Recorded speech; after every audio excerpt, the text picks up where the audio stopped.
All right, well, I guess since we're still want to talk after making the tier list, we're just going to do a podcast. Yeah, just like a small little podcast thing where we talk about. Because those 45 minutes went by like nothing. Yeah. So this is gonna be like a 2-hour podcast. We're like, holy shit. Probably, but supposedly today, as of the day we're recording this, which is, well, 16th. November 16th, Spider-Man No Way Home's second trailer, or the official trailer, is supposed to release today. I just love this poster. This is the official poster. I can't tell if that down there is supposed to be. It's probably Electro. And but then what the fuck is this gauntlet thing on his arm? Is that just no, he's wearing the Iron Spider suit. Oh. It's the Iron Spider. I didn't know the Iron Spider had those gauntlet things on it. I thought. Yeah, because he has like blasters. And then you got Doc Ock's arms, Electro, and then you got Green Goblin back there on his glider. And then fucking two cities on bottom and top, so obviously fucking Doctor Strange is pulling some weird shit. Yeah, well, I mean, the teaser trailer did say they destabilized the multiverse, so... Yeah. You don't know. Doctor Strange destabilized it. Well, yeah, I mean, he was warned not to cast the spell.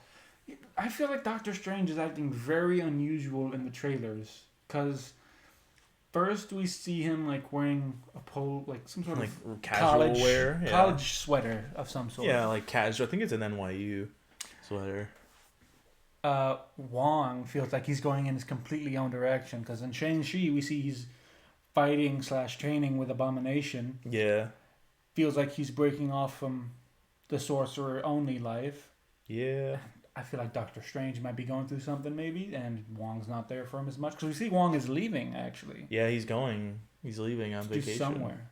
Oh, on vacation? I don't know. I mean, he had bags with him. We don't know where he's going, but he's like, don't cast that spell, Strange. Walks through the portal and leaves. He's like, I love that. He's like, oh, I won't. And then just looks at Peter. He's like, and just winks. But then here's the thing.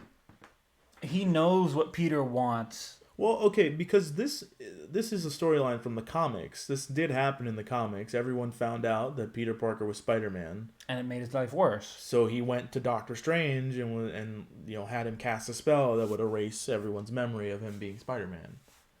But here's the thing: Doctor Strange, he knows what Peter meant of making the media and the majority of the world forget. But Doctor Strange's like, oh no, what I'm gonna do is make everyone forget. Everyone. Well, the thing is I don't even know what makes him Sorcerer Supreme anymore, because he doesn't have the Eye of Agamotto. Because in the MCU, the Eye of Agamotto is just a time stone. Yeah. He doesn't have that anymore. So... Doesn't he? Well, he still has the holder, but it's not... We don't know... Where is the time stone right now? It's gone. Thanos destroyed it. The other time stones. Captain America put the stones back the end of Endgame. He put them back, so he got destroyed in the end anyways. So he doesn't have the time stone anymore. So what makes the Eye of Agamotto so special now? So there are no Infinity Stones. There's no Infinity Stones in the MCU anymore. But shouldn't that mean the world gets destroyed? Maybe there's a way to bring them back. Well, Thanos used the stones to destroy the stones. But I feel like, aren't the Infinity Stones supposed to be like physical embodiment of all the aspects of the universe? Yeah, but they're not the literal embodiments. Like if you destroy them, everything is fine. It's just they just allowed you to control those aspects of reality and space and time in that universe. In that universe, yes. Also, so technically, the Ultron from the What I was just about to go off on a tangent because everybody was saying that. It's like, yeah, so Ultron Omega, he should not have been able to use the Infinity Stones outside of his home universe. Yeah, no. Because each universe has its own set of stones, which is funny because they acknowledge it when they try to destroy. The machine that can only destroy. She literally said, she's like, oh, they can. It was designed to destroy the stones in my universe. We're not in my universe, and they're not the stones from my universe. They really should have if they wanted that to happen, they should have added in a little side note of him going to these new universes, finding the stones, and then taking them. Literally, it's like, oh, Thanos shows up. He just splits Thanos in half. And he already has 3 of the stones. Thanos already had all the other 4. The other 5. Yeah, he had he was just showing up to get the Mind Stone. He had all the other stones already. So... Okay, then that leads to my second question. How the fuck did Thanos get the Time Stone and not already know about Vision? Yeah, right? Because he would have had to gone to Earth anyway to get the Time Stone from Doctor Strange. You think he would have heard about, the Avengers, the people who stopped his invasion the first time, getting wiped out. Yeah, and then he was like, "Oh, I got to go get the Time Stone." Holy shit! And There's a bunch of robots everywhere. let's not even talk about the fact that Vision just, that Ultron just one-shot Thanos with 5 Infinity Stones. It's fucking pathetic. Oh. Really, he had the Soul Stone. The Soul Stone gives you a second life. So it should have been Thanos shows up, kills him, Soul Stone gives him a second life, and surprise attack Thanos. Yeah. That would have been way more believable of him. Well, no, killing him Thanos had the Soul Stone. Vision had the Mind Stone. Oh, that's right. Sorry. But yeah, no, Thanos should have just came back to life. I'm like, okay, no. Second try. I mean, don't get me wrong. It was cool to see an actual intimidating Ultron. Oh, yeah. And his fight with the Watcher was cool. Like, he's slowly, like, he killed or assimilated everything. He's like, there's nothing. What's that noise? He literally wiped out I see you. He wiped out, like, all life in the universe. Became the only thing and then achieved a higher... like, trans-dimensional consciousness to be able to see the Watcher and find him outside of the multiverse. The Watcher's like, I've seen everything that ever was, is, or could be. I've never seen that. Yeah, he's just like, I guess you didn't see everything. He's like, oh God, maybe you should have intervened. There's this comic I was reading where it's like, there is a multiverse. Right. But some dimensions are like Ultron's, where someone's going to get strong enough to where they break out of their dimension and start destroying other dimensions. So there's a guy who's in charge of the multiverse, like the Watcher, but he separates the bad dimensions before they can spread. So like the TVA in the comics. Yes, except the way it works is all the dimensions are like the bubbles from Rick and Morty, where they're infinite finite curve, they connect to each other. Right. So he separates them. If they're not connected, they can't transfer. Oh, because that sounds like the TVA in the comics. Because in the comics, the TVA only destroyed timelines that were deemed too dangerous to continue. Yeah. Like an Ultron timeline, or like something crazy happens where like it could affect the entire multiverse. Not anytime they deviate from not any deviance. It was like, okay, if Ultron gets the Infinity Stones in this timeline, we have to delete that timeline. I feel like they weren't deleting any deviation, just any deviation that could create a Nexus event. Extreme. Anything that could possibly create a Nexus event. Which is the thing, female Loki, that was fine. Loki doesn't have to be a guy, which is obviously a deviation from. We still don't know like what her Nexus point was. All she said was she was born. I think I know what it was. It was her wanting to become a Valkyrie rather than wanting to become the evil bad guy. Oh yeah, she did want to be a Valkyrie. I don't want to be king of Asgard. I want to be a Valkyrie. Nope. You should want to be king. Now this queen. Everything dies. You need to want to be queen and not get it, and then try to kill everyone because of that. But I just want to be a Valkyrie and protect people. No. Unfortunately, kid, you gotta die. Because you didn't want to kill. Gotta kill him. He gotta kill you because you weren't willing to kill. But yeah, I'm interested to see where No Way Home goes. So here's the big question. We got so deviated. Do you think that we're going to get Andrew Garfield and Tobey Maguire? That we're going to get... Yes. I think we will. At least small cameos. Maybe not like... main characters. The big team up thing. It's gonna be like the last 30 minutes or so. Like the last act of the movie. These aren't our villains; they're from another dimension. Maybe we should try to find the heroes, the Spider-Man. Well, because supposedly there are leaks, right? Where Tobey Maguire's already been confirmed. Andrew Garfield is adamantly denying it. But I mean, at this point, he's just saying we'll see. He's given up. Yeah. I think it's funny though that they've waited so long to release the trailer. Like this is literally like a month before the movie releases. Yeah, literally, like almost a day away from being exactly like a day from like 31 days from the movie releasing. So clearly, because there were also talks that the thing that was stopping a second trailer was that Sony didn't want to show Andrew and Tobey in the trailer because that's their Spider-Man. Yeah. And Marvel wanted to because it's like it's gonna get butts in seats. It's gonna put butts in seats. Yeah, people are gonna want to see it because Spider-Man's the only thing we have for us right now. Shang-Chi did good enough. Eternals ain't looking so hot with a 75% drop after the first week. Shang-Chi's coming to Disney Plus, I think this month. It's already out. Is it? I watched it yesterday. I gotta watch it because it's actually okay. I do want to watch Eternals. I did enjoy. I am a little pissed because now there's already sorry to cut you off, but there's already talks of a second Eternals movie, and there's talks that Galactus might be the villain for that movie, and I'm like, no, you do not waste Galactus on a movie. For like on one C-tier movie characters that for people like didn't know until you C-tier made characters that nobody knew. for like the hardest. He is a things. Fantastic Four villain. Yeah. If you're gonna put him in a movie, you put him in like a If fantastic. He's either if they're giving the Eternals Galactus, they need to bring in Victor Van Doom. Yeah. For the Fantastic Four. Well, because that would make sense. Because my thought with Galactus is that he's either a Fantastic Four villain or he's an Avengers level threat. Yeah. Which usually he is. But they're stronger than the Avengers. Yeah. So did you know Galactus has a daughter now? Yes. In the comics? I didn't. I just found that out yesterday. I think I found that out a few months ago. When they first Galacta, I think is her name. Which, I found that out before she was in a comic, but I never figured out when the comic came Jacob, out. it's cringe. Oh, it is? It's kind of well, I don't know if you're kind of into it. She makes a lot of tweets about like her dad issues. Oh God. It's don't make her a fucking okay. Look, it's not as bad. Stereotypical white teenage girl. It's not DC levels of bad. Just make her a fucking like, oh, I'm out to conquer worlds, but I don't eat them like my dad. Yeah, her whole deal. She doesn't want to conquer worlds or eat them, but. You know, it's kind of like she's just struggling with the fact that, like, I kind of have to because nothing else that I eat is going to give me enough energy to live. You know, because, you know, they're Celestials. They feed off of life force. Yeah. You know, it's not like she can just go eat a dead planet. It has to be a planet with life on it. But, yeah, back to Spider-Man. We're going to go off on tangents a lot. It's just what we do. So, as I was trying to say before, I think I went off on the tangent. Doctor Strange acts weird. He completely goes against Wong's back and does the spell. He knows what Peter wants, but he gives him, like, the full memory wipe when he knows that's not what Peter wants. Because he even says it in the trailer. And it feels like he's trying to teach Peter a lesson the whole time of, like, hey, just fucking deal with it, man. Because literally, you know, like, Peter even says, he's like, well, you know, like, I don't want MJ to forget, or Ned, he's my best friend, or Aunt May.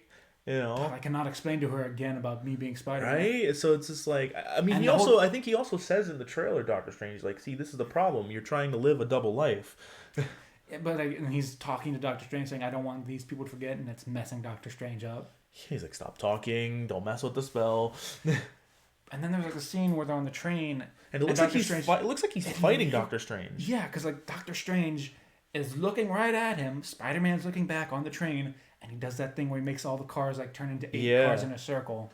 So it looks like they're fighting. It does. Which I'm sure that's just like.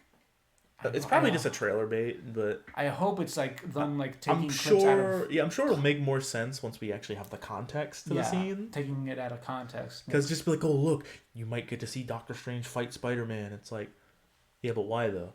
It just feels like Doctor Strange is acting out of. A little weird. Now I'm not gonna say out of character, but like something's going on that the trailers are not hinting towards at all. I mean, yeah, because he just basically destabilizes the multiverse, which is probably gonna lead into his second movie. Oh, maybe it will. Yeah, maybe it will. Yeah, that would make sense. Actually, destabilize the multiverse, and then, well, I think actually I read that Multiverse of Madness is actually going through reshoots right now. To make, and I quote, make Wanda look less like a bloody murderer. Because I think Multiverse of Madness is him trying to stop her from messing with things. Because we saw she's trying to like bring her family back. Yeah, she's taking, in the WandaVision series, she was taking people hostage to like play dollhouse with, essentially. With an entire town of people. That was crazy. And then you find out that like she's actually like literally keeping all the kids just locked in their rooms except for the episodes where she needs them. Yeah. Jeez. Like the Halloween spell. She's like, oh yeah, nice detail on bringing the kids out. Yeah, letting them out of their rooms for continuity. Like one lady goes like, I was wondering, maybe my daughter could like be friends with your kids. Please just let her out of her room, please. God, she could be the bully. That was so fucked. Dick Van Dyke. She wanted her life to be the Dick Van Dyke Show. Jesus, that was like fucking Wanda. You are becoming monster. Also, I'm interested because House of Harkness. Oh yeah. And they've confirmed that Wanda is going to show up in that show. at some point. I'm sorry, I'm noticing details on these On the poster? Octavius Auto claws. On the arms? Yeah. Like, these two in the bottom left and the top right only have, like, 2 areas where they bend like fingers. Uh-huh. But then these 3 in the bottom right, top left, look like they have 3 bending index. They might... Well, that might just be... Actually, yeah. Well, that one does. There. That's what I'm saying. Like, 1, 2, 3 digits. They're segmented, yeah. 1, 2. It might just be... Maybe that's a third and just kind It of... might... Well, because they have motion blur on them, so it's kind of hard to tell. But I mean, There's also a theory that he takes the Iron Spider suit to upgrade his arms. That would be interesting. Because their screen caps were like... His arms have like a reddish on them. Or like red. Like the Iron Spider suit. Because we know Peter loses the Iron Spider suit at some point. Is the Iron Spider suit in nanobots? It's nanomachines, yeah. Nanomachines, son. Because, yeah, because they, it's nanomachines. Like the Mark 43. Or Mark 53. For the Bleeding Edge armor? Yeah. I think that was supposed to be Mark 50. Well, like the one in Endgame. Where it's just nanomachines. You like it? It's nanobots. Yeah, I think it was originally supposed to be Mark 50. He's just literally just like in his blood. It's the Bleeding Edge suit. In the pores of his... Well, in the comics, it's kept in the pores of his skin. In the movies, it's just nanobots in his bloodstream. Chest piece. Yeah, the nanobots. Yeah. So, but yeah, and his glasses were also nanobots. Yeah, the Iron Spider suit is nanomachines. Because you even see it in Far From Home where he doesn't take it. It's like charging. shoots a rocket up and it hits him in the back and covers him. Yeah. So it's nanomachines. Not to say that Octavius probably couldn't manipulate them. Because we know he gets the... Or at least steal a few in like... We know he gets the black and gold suit in this movie. Oh, yeah. So... This is going to be interesting. So do you think we're going to have a Sinister Six situation? We have to. They can't just have 5. Okay, you have to have the Sinister Six. Okay, who do we know for sure? Look, we have Electro. Octavius, Electro. It's Doc Ock, Electro, Green Goblin. The rumors are Sandman, because he was on the other... We have the Dust in the other poster. Lizard, because he has scratch marks on certain scenes where they got pictures of him. And then the 6th one is up in the air, because it's either going to be... Scorpion. It could be Scorpion. Or maybe Mysterio. It could be Mysterio. Because, okay, so I was talking to Matt at work about this. And he said that there was a leak Lego set for the movie that had... Why do they always figure shit out through the toys? Why can't Disney keep it in their pants? That had Vulture in it as a part of the set. Sinister 7.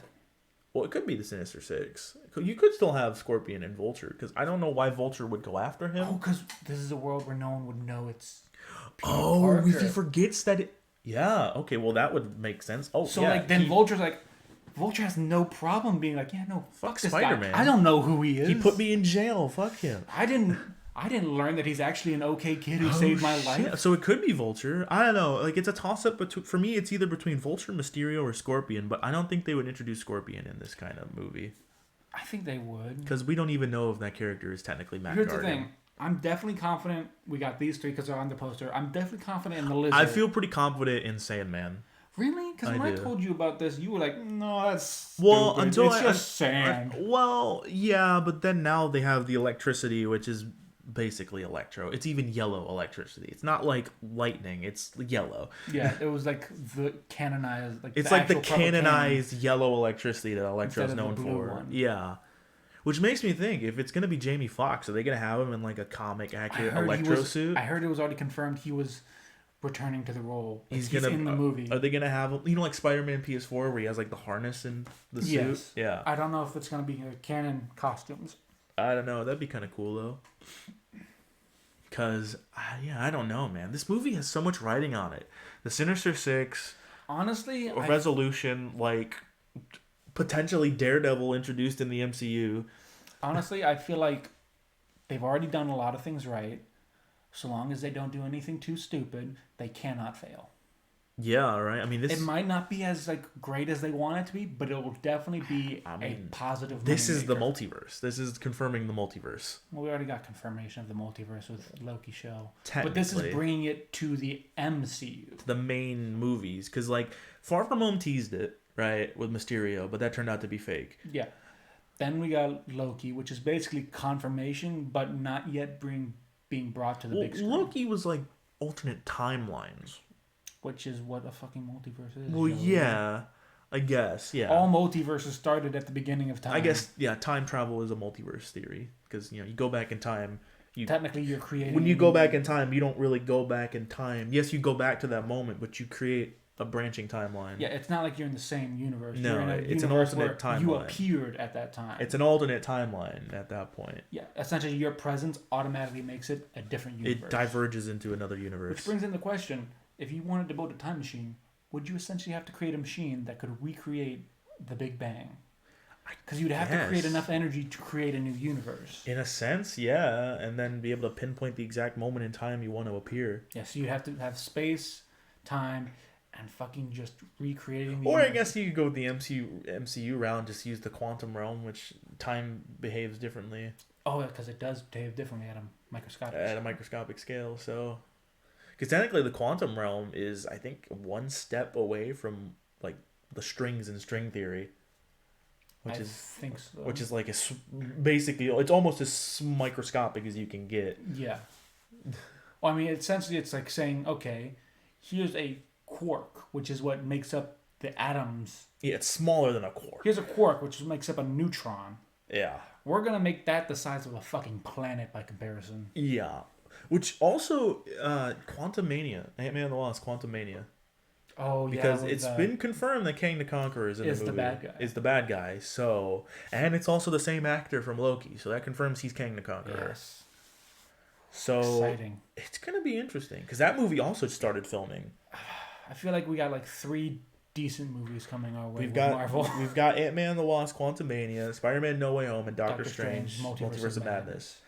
And there's a couple of shows they announced, actually. The Marvels. Dude, they're bringing back X-Men 97. Really? The animated series on Disney+. Dude, nice. I'm trepidatious, because they might ruin it. They might... Wait, like they're like rebooting it, or like they're just bringing the show to Disney+? No, they're like continuing it.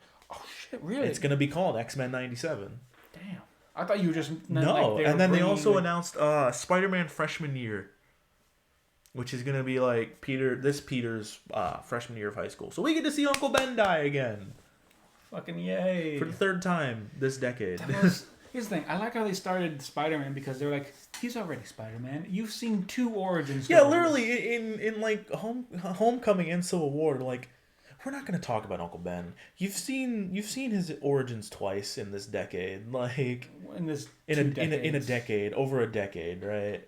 Like, it's like... You got one each decade. You don't need a 3rd one before the 3rd decade. Yeah, well, literally, Amazing Spider-Man 1 came out in, like, 2011, 2012, so... Yeah. And Civil War was, like, 2016.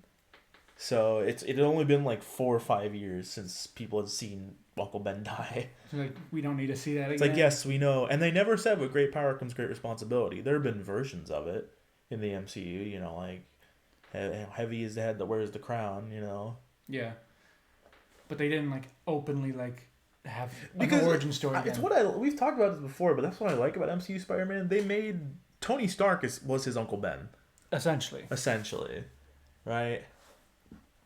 Kind of a father figure who inspired him to be a hero. Went in for that hug and was like, "No, I'll just get in the door for you, man." That was improv. I love that. Tom Holland really thought Robert Downey Jr. was going in for a hug, and he hugged him, and then Robert Downey Jr. was just like. Just went with it. He's like, no, this isn't a hug. I'm just getting the door for you. We're not there yet. Robert Downey Jr. like loves to do shit like that though. He just goes, we're not there yet. Even in Civil War when he was introduced, when he goes to sit on the bed, and he's like, yeah, I'm gonna sit here, so you need to move. That was literally Tom Holland just forgot his blocking. Yeah. And he just went with it, and they kept it. This is like, what was it, Iron Man 2, where he would just hide snacks? It was Avengers. Where he just hide snacks on set. Snacks on set.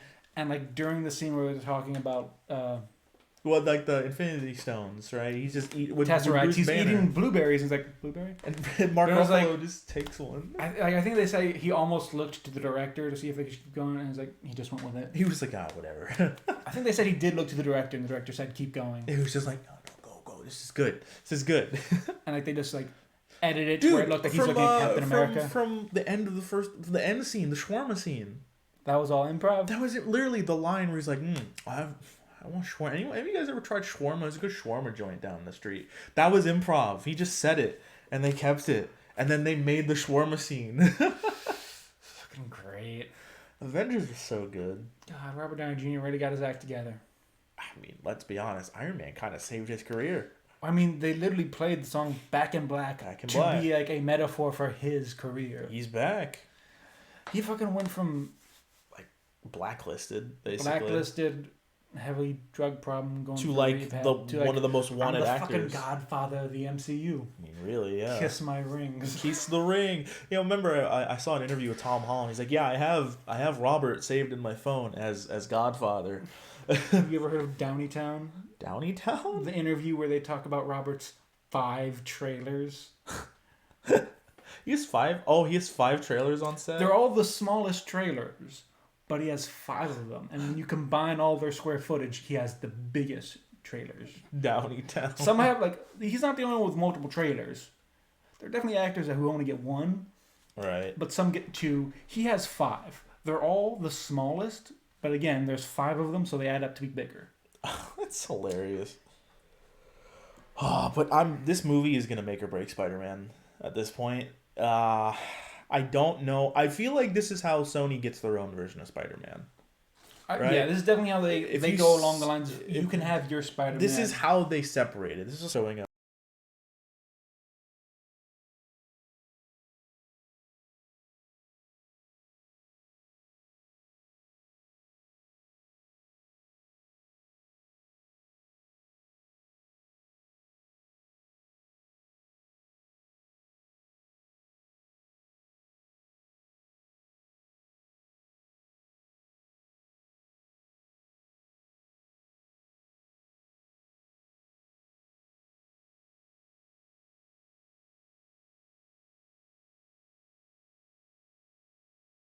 From the Homecoming trilogy, from the Home trilogy. So it's, where does it take place? It's a hot mess. It's like a hodgepodge of multiverse. Of the multiverse. So, or maybe they're just throwing that in there to confuse us.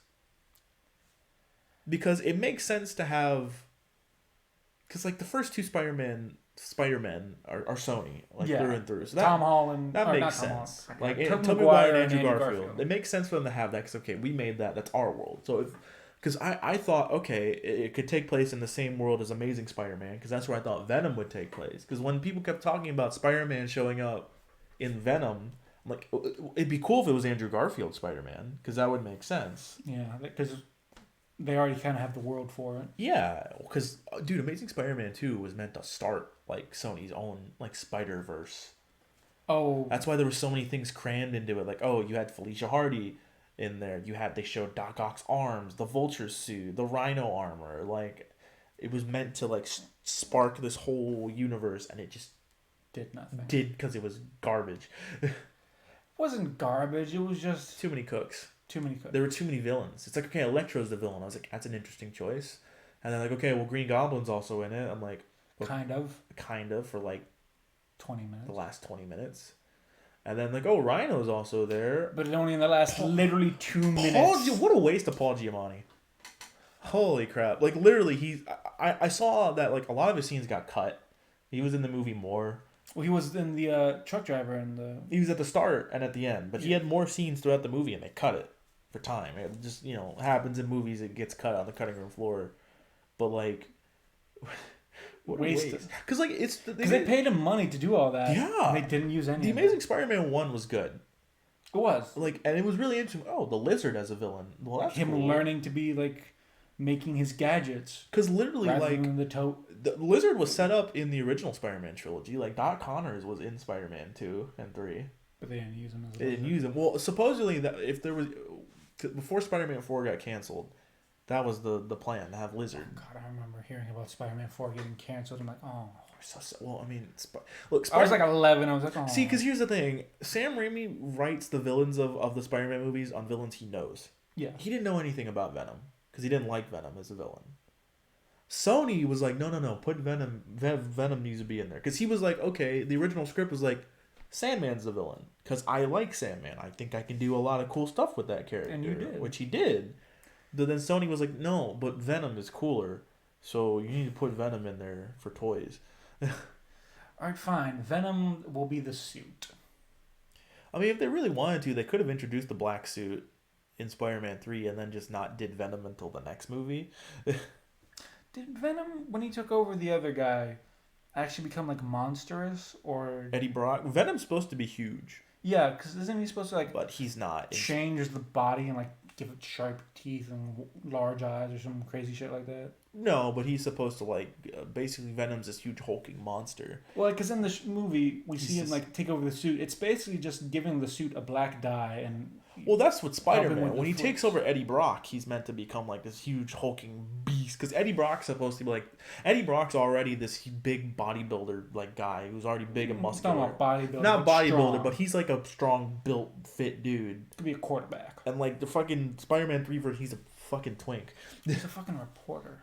He's a reporter. Well, Brock was a reporter in the comics. Really? Yeah, he was. I don't remember that. He was in the comics. But like. And he also was in the Venom movie, so that's accurate. Yeah, it's accurate. That's what I was saying. I didn't know it was accurate. Yeah, no, he was a reporter. Like the whole scene where he becomes Venom is out of the comics in the Bell Tower. That happens in the comics, but like because he hates Peter Parker because Peter Parker got him fired. That whole part is like accurate. Venom hates Peter Parker because he abandoned him. Yeah, so they both have a hate boner. Yeah, so it's like. That and Venom becomes this huge hulking monster, but in the movie he's just like a twink. Like, I wouldn't say he was a twink. Plus they kept showing the actor's face too much. They kept peeling back. Like no, you are not. Venom is not a suit. It is possessing you. Yeah, that's what I was saying. Like, it felt more like a suit rather than being like than a symbiote, than a living creature with a mind of its own. Like it felt more like a pet, honestly. It was because like if he could just peel back the face at will, it's like okay. And that was probably just because the dude wanted more FaceTime in the movie.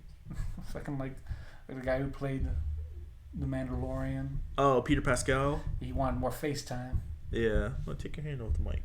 Don't mess with it. I'm not messing with the mic. I'm messing with... Yeah, but you're shaking the mic. Is that going to be picked up? I mean, the sound is. It is, yeah. Well, it's right by the mic. Stop. Yeah, well, he's also playing... He's playing Joel in the Last of Us show, Peter Pascal. I'm not watching that. I'm probably gonna watch it just because I out of respect for The Last of Us, because it's Last of Us 1. Once it starts going to Last of Us 2 territory, I will stop watching because the casting is pretty good. Peter Pascal. A lot of people were like Pedro Pascal. I don't know why I keep calling Peter Pascal.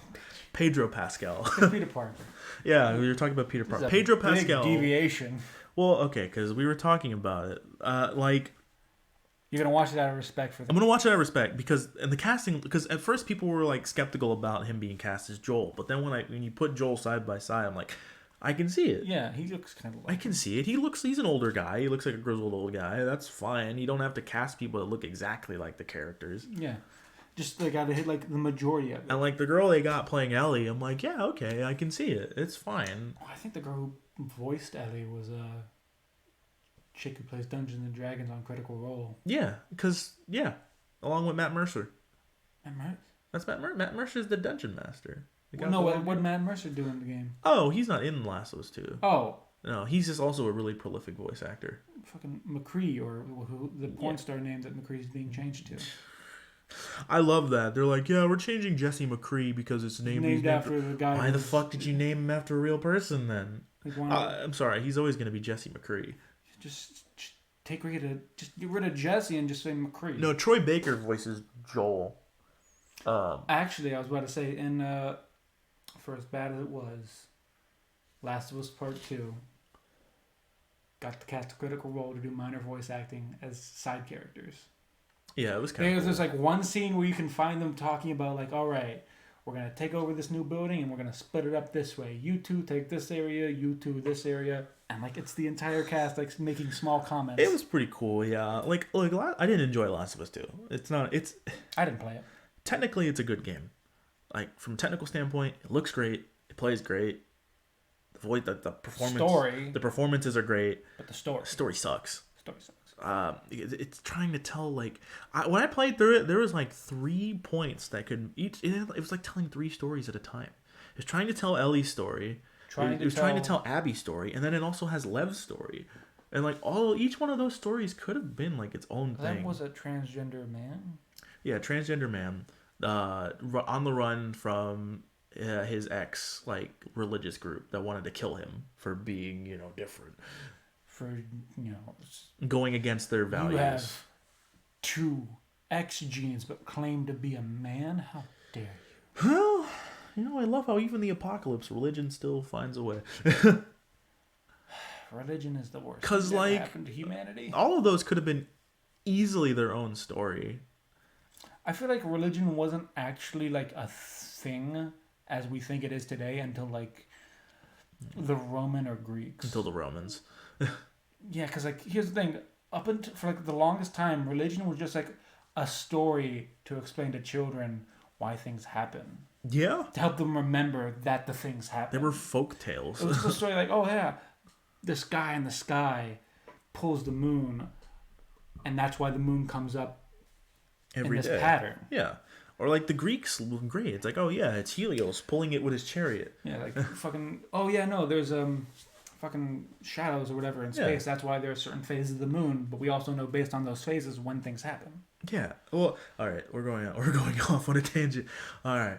So, let me just. What do you want to talk about next? Well, we're gonna talk about Halo, a little bit of Halo. Okay. Yeah, because yesterday multiplayer released. Right, the multiplayer got released. It was all rumored. No one had confirmed anything, but no one had denied anything. It was like they were like. What? Pretty much every Halo fan was like, Xbox, please. It's the 20th anniversary. Give us this gift, and you will be forgiven for your past sins of 5. 4, it was bad, but it wasn't. God, did you see that video? Did you ever see that? Of course, you probably already saw this video, but the fight with what was it, Fireteam Alpha, but it's lore accurate. You mean Osiris? Yeah, Fireteam Osiris, but it's lore accurate. Sorry, I'm new to Halo. Okay. Yeah. I grew up with PlayStation. I didn't have an Xbox. Fucking, he's supposed to. Was he throw it or stab it into? Yeah, he just like it's. Just, I love it. It's like if it's lore accurate, he just fucking rears up and just kicks Locke in the dick. No, like he kicks Locke in the dick or stabs him, and then Locke's like, I'll "Get you!" Kicks him. He's like, "They took that out years ago, man. I feel nothing there." He's like, "I don't." Pulls the knife out and locks down. I love that. Fucking the last person standing like, between the portal, he just throws it at. So he's like, "Oh fuck." Halo 5 was literally like a self-insert OC. It's like, no, my OC is better than Master Chief because he can beat Master Chief in a fight. My OC's on par with Master Chief. He cracked his helmet. He beat Master Chief in a fight. He's good. I bet you they would have had Locke beat him. Do you love how they proactively put Locke? They retroactively put Locke in the remakes. I think they put him in Reach, in the background. No. I think they did it either in Reach or in Halo 3. I don't. In Reach they have Buck. I know they retroactively put him in one of the older games when they remade them. They put Buck in Reach. I think I know they put Locke somewhere. They put him somewhere in the background. I think. Look it up. I could be wrong.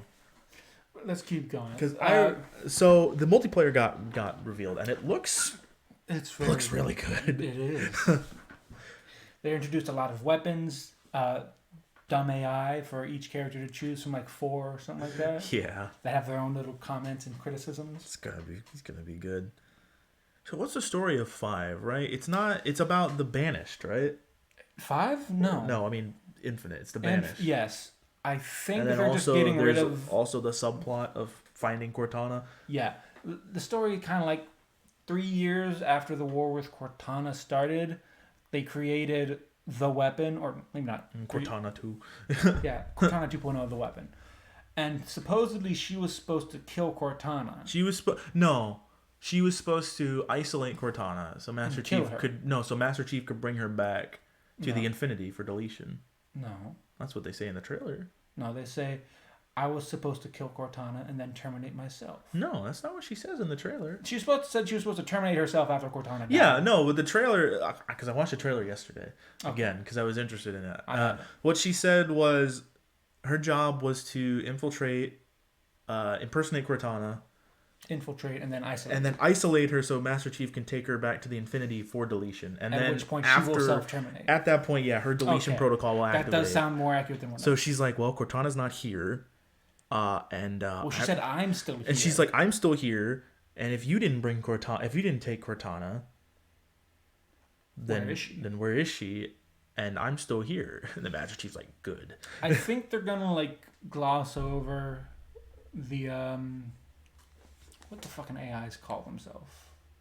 The Awakened or something? The sentient AIs Yeah, all the AIs that joined Cortana. that also gained consciousness. Kind of, yeah. I think they're just gonna gloss over that because that was kind of. How do you feel about the whole like people being like, "Oh, the Master Chief and Cortana, it's a love story"?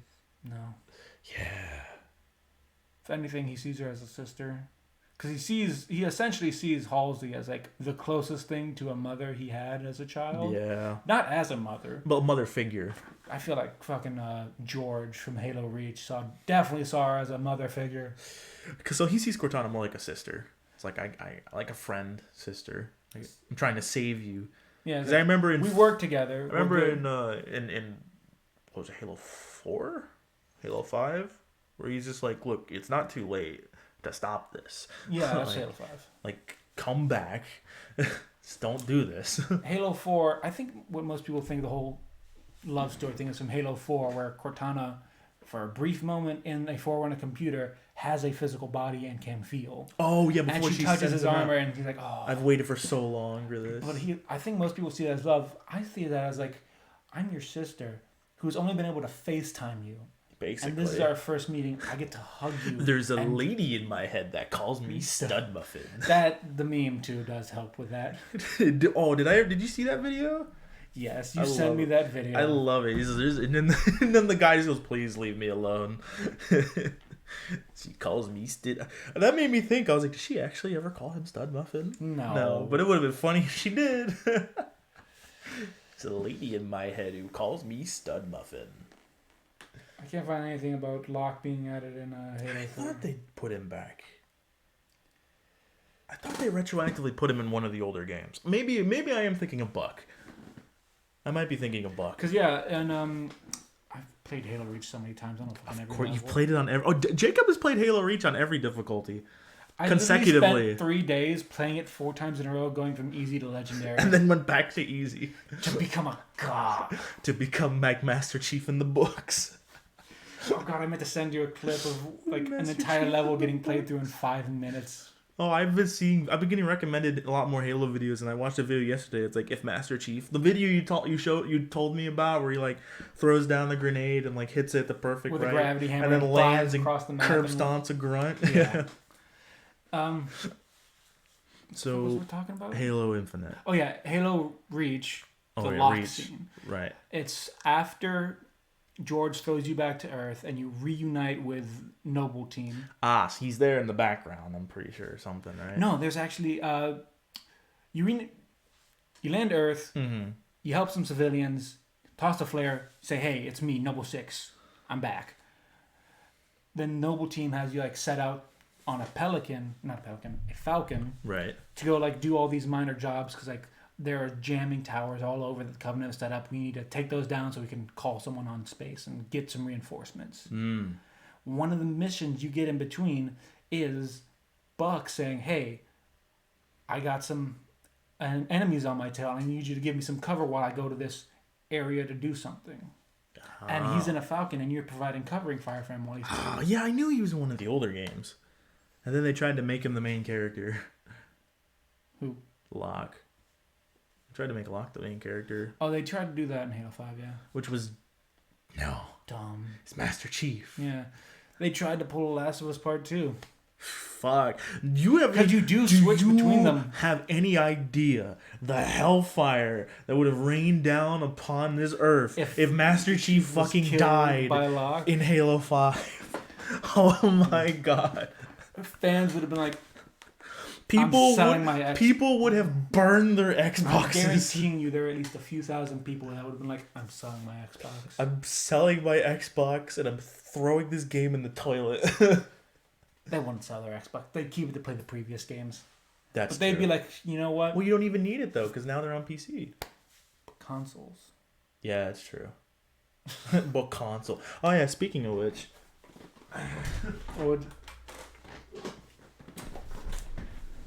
Oh shit! You don't even have Xbox. These were sent to me. So I have 2 games here, original Xbox games. It's Star Wars Republic Commando and Battlefront 2. God. And I bought some PS2 games off of eBay a few months ago. They're even advertising live online enabled, as if that wasn't a common feature. Look at that. You got the old LucasArts logo. Yeah. But yeah, so a seller randomly sent me these, and I don't have an Xbox. A who? A seller, like the seller the seller on eBay randomly sent me these because I got the games I ordered from him, and then like a day later another package came from him. He's like, "Hey, I'm just giving you these." And I think he accidentally sent these to me, and I never said anything because I was like, whatever. I was gonna give these to my friend Matt, different Matt, not Matt from work. Okay. Because he has a 360, and that's backwards compatible. Do you want these? No. Isn't the Xbox One backwards compatible? I don't think with the original Xbox. Oh, that sucks. I don't know what I'm gonna do with these, but I heard Republic Commando is actually pretty good. Anyways, sorry. Halo. The reason we were talking about Halo is because I am a massive Halo fan, and they recently put out a teaser for the Halo series. Oh, it's a small 28-second video. There's really nothing to it except... It's a live-action show? It's a live-action show based on Master Chief on Reach, I think. Is it based off... I think... Are they taking stuff from the books? Yes. Okay. Very inspired by the books. Because they are introducing... There's already been a confirmed character who is a very underknown character who only appears in a book. One of the quasi-failed Spartan 2s. Oh... So it is based off the books then, yeah. Very much is. But he's a Spartan 2 who joined the insurrection. Oh. Which is the human resistance against the UNSC, which was a big thing before the Covenant attacked. Again, Halo Reach, the first mission to say, hey, go check out potential insurrection activity, which turned out to be Covenant. But yeah, he's a Spartan 2, failed, didn't get all the augmentations, still a Spartan 2, so he's like a very good soldier, trained for like since the age of 6. But he has like a deformity or something like that with his hands or something like that. Oh. So he can't really properly hold a gun. Yeah. And do missions. But yeah, so they made him a fucking janitor. That reminds me of, like, speaking of Star Wars, it's like 99 from Star Wars. Oh, yeah, he is a 99 basically. He's like a failure that can't do proper things. He's essentially like 99 in that he's deformed enough to not get active duty, but nowhere near as bad as 99. Like 99 was a hero. Yeah, except 99. Imagine if 99 was like, you know what? Fuck this. I'm joining the. He said, "Fuck you guys." What was it called? What? God. The insurrection? No, the other guys, the people Republic was fighting. Oh, the separatists. Separatists. Like, fuck you, I'm joining the separatists. Yeah, Halo Infinite. I might actually get it on PC when it comes out. Say you can only get it on PC. They don't do PlayStation. I wish. Could you imagine? But it's a Microsoft. They would never do that ever. They would never. That would literally be like, hey, can we have Master Chief? Like, okay, can we have Ratchet and Clank and Spider-Man? No, it would be like, hey, okay, can we get Uncharted? Or could we get like Uncharted or like Ratchet and Clank? No, it'd be Uncharted and Ratchet and Clank. And Ratchet and Clank, it's like, it's Microsoft's like, yeah, see? Yeah. Like, this is the fucking moneymaker. This is what got both of us started. Yeah. Halo was a fucking like a fucking storm of like Halo games are a thing. Halo put the Xbox on the map. God, I remember watching. I didn't watch the fucking 20th anniversary thing because it looked cringy to me. I was at work, so I couldn't watch it. Well, I only saw it like hours after the time because YouTube, their account. Yeah. Fucking when they first showed off the Xbox original, it didn't turn on immediately. I know, at the showcase, it didn't turn on. They're like, what the fuck is going on with it? That's really funny. Like, the original Xbox and the 360 had, like, really bad issues because they tried to cram so much, like, hardware into a little box. And the controllers were huge. Yeah, and there wasn't, like, enough. That's why, like, with the 360, the Red Ring of Death was such a thing because, like, they put all the hardware overheat so close together, would overheat so fast and then fry the motherboard. And now, I don't know if this is a positive or a negative. What? Dwayne The Rock Johnson showed up at an Xbox thing to like talk about the console. Oh yeah, the Xbox 360, right? Yeah. Yeah, I remember that when he was like full on like WWE. Yeah. The Rock. Fucking, I was like, if I was there, I'd be like, yo, Dwayne, $30 right now. You don't know what any of that means, do you? Wrestling was like so popular back in the 90s. It was. Like, Because it was basically showmanship and fighting. it was great. It was basically like cowboys of the modern day. People say that was the golden era of wrestling, the Attitude Era, where everybody would hit each other in the head with steel chairs, steel folding chairs. Fucking brother. What was his Brother name? Hulk Hogan. Hulk Hogan. Brother, let me tell you something, dude. Wrestling. That's a whole podcast in itself. When you fucking listen to a wrestling podcast. I do. I listen to several. Because it's interesting. You want to move on to Inside Job? Yeah, so Netflix's Inside Job. That's actually pretty good. Like, you know what's funny? I had the same thoughts most people did when I first like saw it. I was like, oh, this is a Rick and Morty ripoff.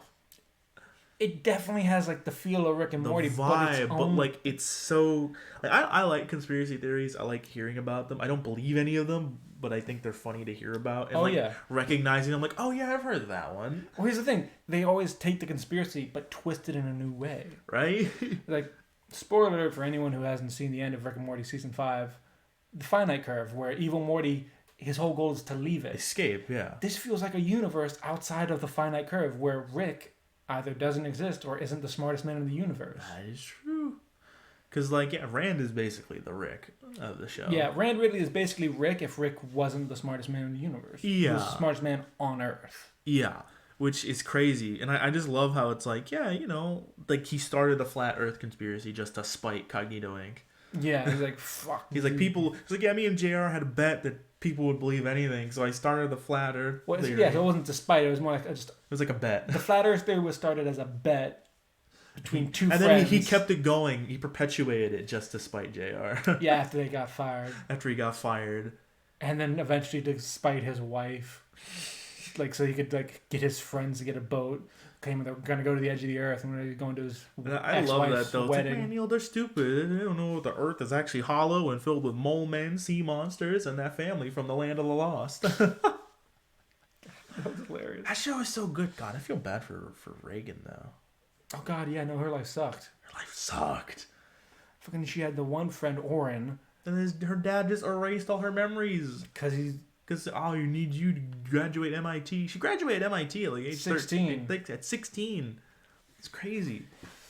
Fucking, I need you to graduate MIT at age 16 so you can eventually get hired by Cognito Inc. So I can eventually get back in.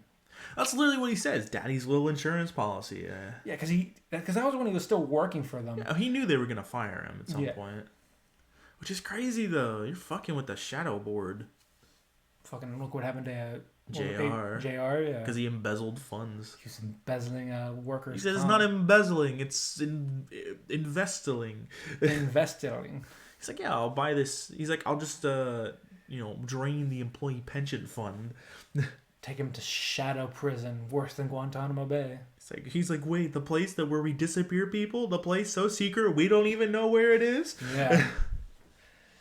He's like, and I love like Dolphman was just like, he's like, I designed their torture devices under the pretenses that I would never be in one.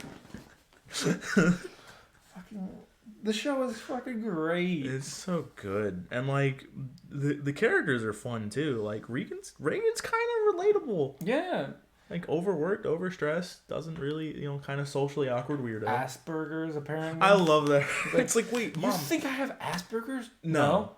Oh, okay. Good. See, that was a lie. You should really look into that. It gets worse with time. Yeah. My parents, because I can relate to that because I'm pretty sure my parents think I might have a little bit of Asperger's. I don't know. Here's the thing. At work, I can never tell when certain people are joking. I know. Like Lisa. It's funny. I can never tell with her. I can't tell when she's joking either, and it's awkward. Yeah. And like Tammy's another one for me. Bopig Tammy. Yeah, I can see why that. Cause like sometimes I can't tell when she's joking.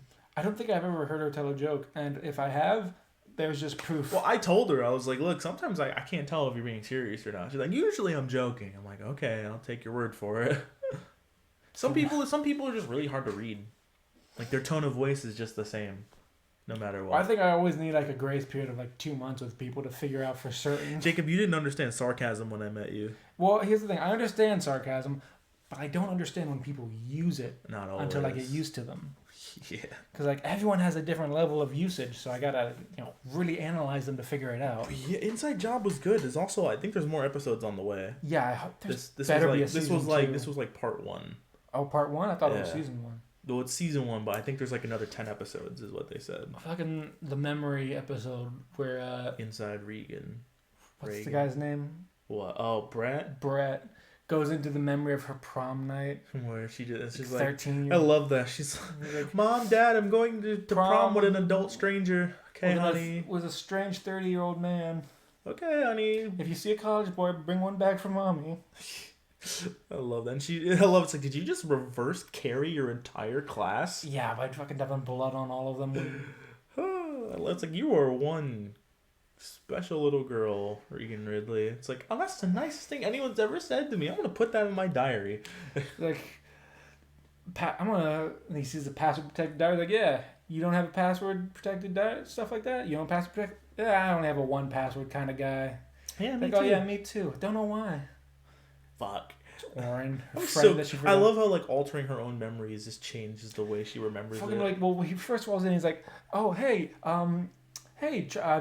Reagan, and he was like, says, oh right. No, he's like, hey Reagan, I mean little girl, what's wrong? And like somewhere he says, oh right, you're a genius. He's like, finally someone said it. Like she was waiting for the acknowledgement of she's smart. Her parents never acknowledged her. Man. I watched a video the other day. It was literally called, it was like Rand Ridley. It's like Inside Job, Rand Ridley, how to fuck up a kid. Oh, I saw that video, but I didn't click on it. It was crazy. Looking for something else. Dude, he even tweaked her DNA in the womb. Yeah, like 60-40. Yeah. He's like, Dad, not okay. He's like, well, obviously it didn't work.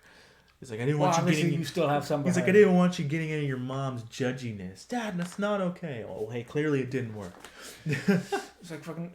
Like, at the end of the episode, the memory one's like, hey, Reagan... I just wanted to say sorry about going in your memories. Hope we're cool. And it's like, Brett, we've been cool for 19 years. He's like, I remember what you did for me on prom night. We've been cool for 19 years. Which technically she didn't, because that was an It didn't actually memory. happen. It's an altered memory. Essentially, that's like, like people tell a story about a fish they caught this big and they add an inch to it. Well, you know what they say, though? It's like perception is reality. Yes, but here's the thing, that's not perception, that's false memories. Well, I know, but that's how she perceives it now, so that's what happened. Even if it didn't actually happen. You're like, oh, I remember that. The crazy old lady. God, is that how I see myself? It's like, oh my God, that was a crazy old lady that came into the classroom that one day. Is that how I remember myself? Yeah. Is that how I see myself? Did I see myself as a crazy old lady? She's only 30, by the way. Yeah. Which is...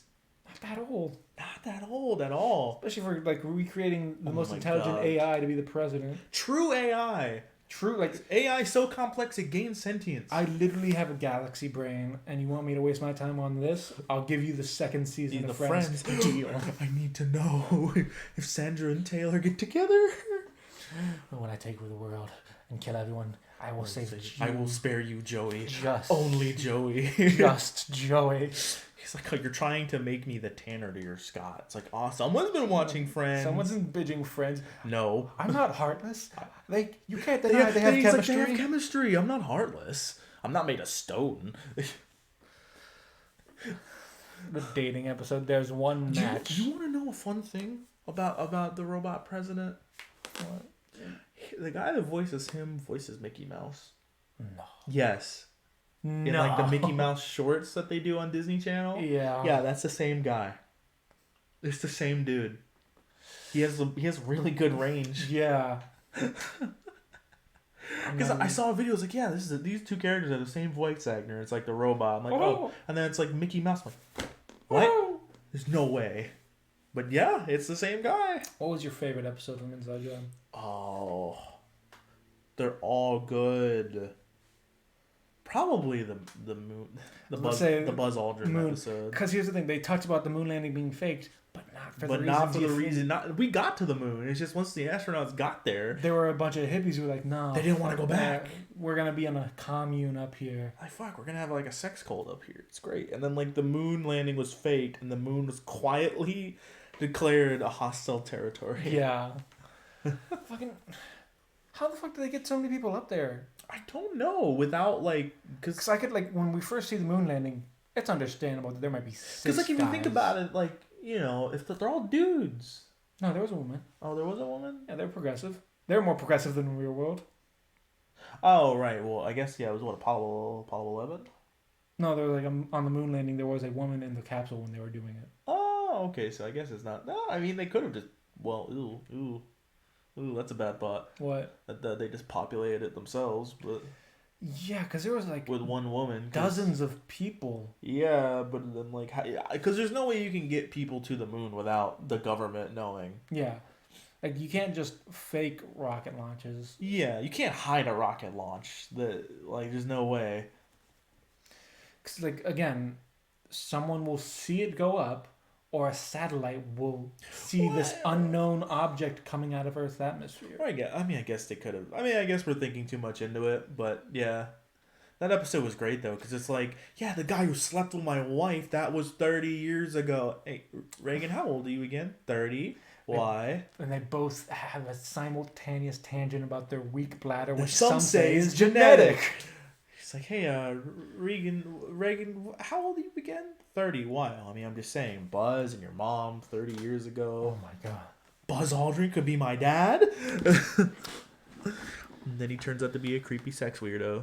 He wasn't a creepy sex weirdo. He was a creepy, like, moon superior race. I love that, though. Weirdo. He's just like, I came into space to escape a paternity test. He's the first. And he wants to take over the world. Yes, Buzz Aldrin, the second man on the moon. We have crazy Earth strength. I love how he was like, yeah, we're just going to push the moon out of Earth's orbit. Fuck you. I think they said they were going to push the moon so that way Earth was in its orbit. God. Oh, wait, no, that was DuckTales. That was DuckTales. Now, here he just wanted to escape the Earth's orbit. Yeah, he's like, that's going to kill millions of people with the tidal. Yeah, with a huge tidal wave. It's going to fuck up the tide. The moon has more pull over the tide than people realize. Yeah, it's what causes, like... high and low tide. Yeah, it's literally the whole thing. It literally causes the ocean to recede. Currents, that's all temperature. That's all temperature, but like the tide, like the water level, that's the moon. Which is kind of funny. But like, yeah, the show is really good, and every episode plays into the next. Like, there's always something. Well, I feel like every episode is its own story, but there's always like... But there's something that connects. Details connecting each story. Like Reagan's clone hand keeps coming up like 5 times. Like Reagan's clone hand, or like the fact that, like, I thought the whole bit of like Rand getting all, like, JR shares was just a bit. Right? Oh, yeah. No, and then that's it actually how he got plays into, because, shareholder. okay, they took JR because he embezzled shit. Like, okay, well, now majority whoever shareholder. has majority shares gets to be CEO, which is Rand. So, that's kind of crazy. And also, did you notice the memory eraser was called Project Jellybean? I did not notice that. No. Yeah, which is what he calls her, which he called her when she was a kid. Daughter, yeah. Jellybean. Barrow. Oh god, Barrow. Even Barrow played an important part. Yeah, like, he was a fucking like... Again, I thought it was just a bit. Just a joke. And then it's like, no. Just a joke, just a gag for that one episode. Just a gag, right? A gag for the episode. Barrow, but the hugging problem.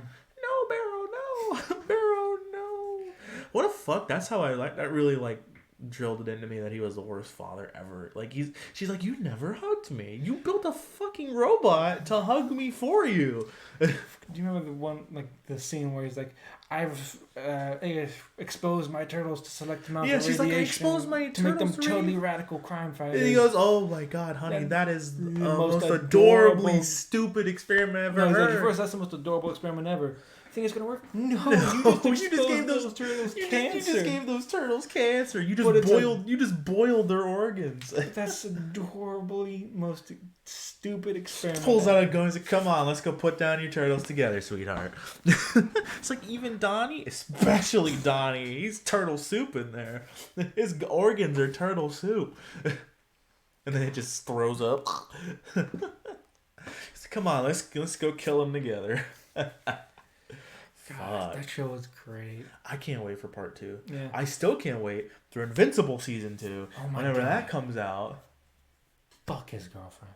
Yes. She a bitch. Because like I still hate that. It's like you knew I was a superhero. So you know I didn't just abandon you because I showed up to save everybody. Like, here's the biggest bullshit about that excuse. At the college, he left to become invincible to save them. From a cyborg. And then he came back, right? You're like, you abandoned us. You left. It's like, okay, see that. But then she states that she already knew he was invincible. See, because it makes sense. Because it's like, okay, she doesn't know, but then she says, "No, I knew," and it's like, okay, you knew then, so why'd you get mad at me? You know I wasn't abandoning you. I had to go. You didn't tell me. I'm like, bitch, that's not why you get mad at me and say I left. You get mad because you say, why didn't you tell me? And then she comes back after he almost gets after he almost gets beaten to death by his dad. Yeah, where did I hear this? Mourning is life's greatest aphrodisiac or some shit like that. Well, trauma bonding. Trauma bonding is a real thing. It is. And also, it's why after the trauma, people usually stop bonding. Yeah, because they no longer have to rely on each other. Yeah. Which is why relationships founded in trauma usually don't last very long. Oh, fucking Passenger, I think it was, with yeah, Scarlett Johansson. Yeah. You get like Chris Pratt. Or you get like or there's like Superman syndrome. Yes. Where it's like you save someone and that's why they fall. And they fall for you. They feel like they're obligated. They feel like they're obligated to be with you because of that. Also, oh my god. I had a huge thought realization. Lois Lane is the last person to be a reporter on Superman. Yeah. That's like letting Trump's wife write his own articles. Well, don't you remember? I remember there's one of my favorite scenes from Superman, the animated series, where she's like, "What's up with you, Clark?" He's like, "Well, Lois, I'm actually Superman, and I write about all my own stories." Really? No, I just do that. I just want to push you out of the byline. No, I was like, well, actually, Lois, I'm secretly Superman, pretending to be a reporter, so that way I could get a scoop on all the world news and write them first and get you out of the byline. He got a sick sense of humor, Clark. You asked. He was like, he says like, because like that's the beauty of Clark Kent. It's like he's such a mundane person that not even Lex Luthor could figure it out. It's so stupid. He just puts on glasses and acts like a klutz. But it works. It works for normal people. Lex Luthor should be able to figure that shit out by facial recognition. Depends which version of Lex Luthor it is. If it's fucking Batman vs Superman, Lex Luthor, no way. Fuck, we're not talking about Jesse Eisenberg. Jesse Eisenberg is a good actor. He does a lot of good performances. Lex Luthor was not one of them. Dude, why didn't they just cast the guy? Jeff Bezos. Jeff Bezos was also an inside job. He got eaten by a sea monster. Did he get eaten by a sea monster? Yeah, the yacht got eaten. Oh, got yeah, swallowed. Jeff Bezos was on it. He's like, I can't believe Jeff Bezos is dead in his prime. In his Amazon Prime. God. The way that show makes fun of everything is so good. Oh, they took him to the giant hole in the earth to make him think it was the edge. Everyone knows when you go off the edge of the earth, you come back out on the other side like Pac-Man. Finally gonna get my dream of going to Australia. I'll see you down under, mates. No, it's probably for the best. Her mom's like, it was... Don't worry, the Moman he'll be fine. He'll land on some Moman. They're like 4 feet tall. They'll worship him like a god. I wonder if that'll come back in season 2. God, it better. That'd be funny as hell. We've been to the moon. We know Atlantis is the thing. That better be like a subplot. We know Mike is from the Hollow Earth. Actually, based on like the opening, looks like Mike's an ancient alien. Well, we know that they said that Cognito put a cap on the Hollow Earth. Yeah. So that's the cap there. Well, and they can open it at will. Well, here's the thing. In the opening, we see Mike in front of a crashed spaceship with a bunch of monkeys eating stuff that came from him. Ew. Well, one of the prevailing theories for why humans are so intelligent is that... Ancient aliens? No. What? When we were, ape people, we ate mushrooms and our trips caused genetic or chemical changes in our brains that gave us the ability to think creatively. Oh, so he's the mushroom? Mike is the mushroom? That'd be funny as hell. But also, essentially, humans are just monkeys tripping acid. I don't know what to do with that information. Oh, it was the mushrooms changed our brain chemistry because we were taking mushrooms, Right. and that caused somewhat permanent changes. Oh, that is... There's no proof for it, but it does explain why suddenly the human brain had an increase in size by 3-fold. The brain did get 3 times bigger in like a course of like a few million years, which is very rapid for the change in brain size. Yeah. But Inside Job was funny as hell. It was funny, dude. It was so good.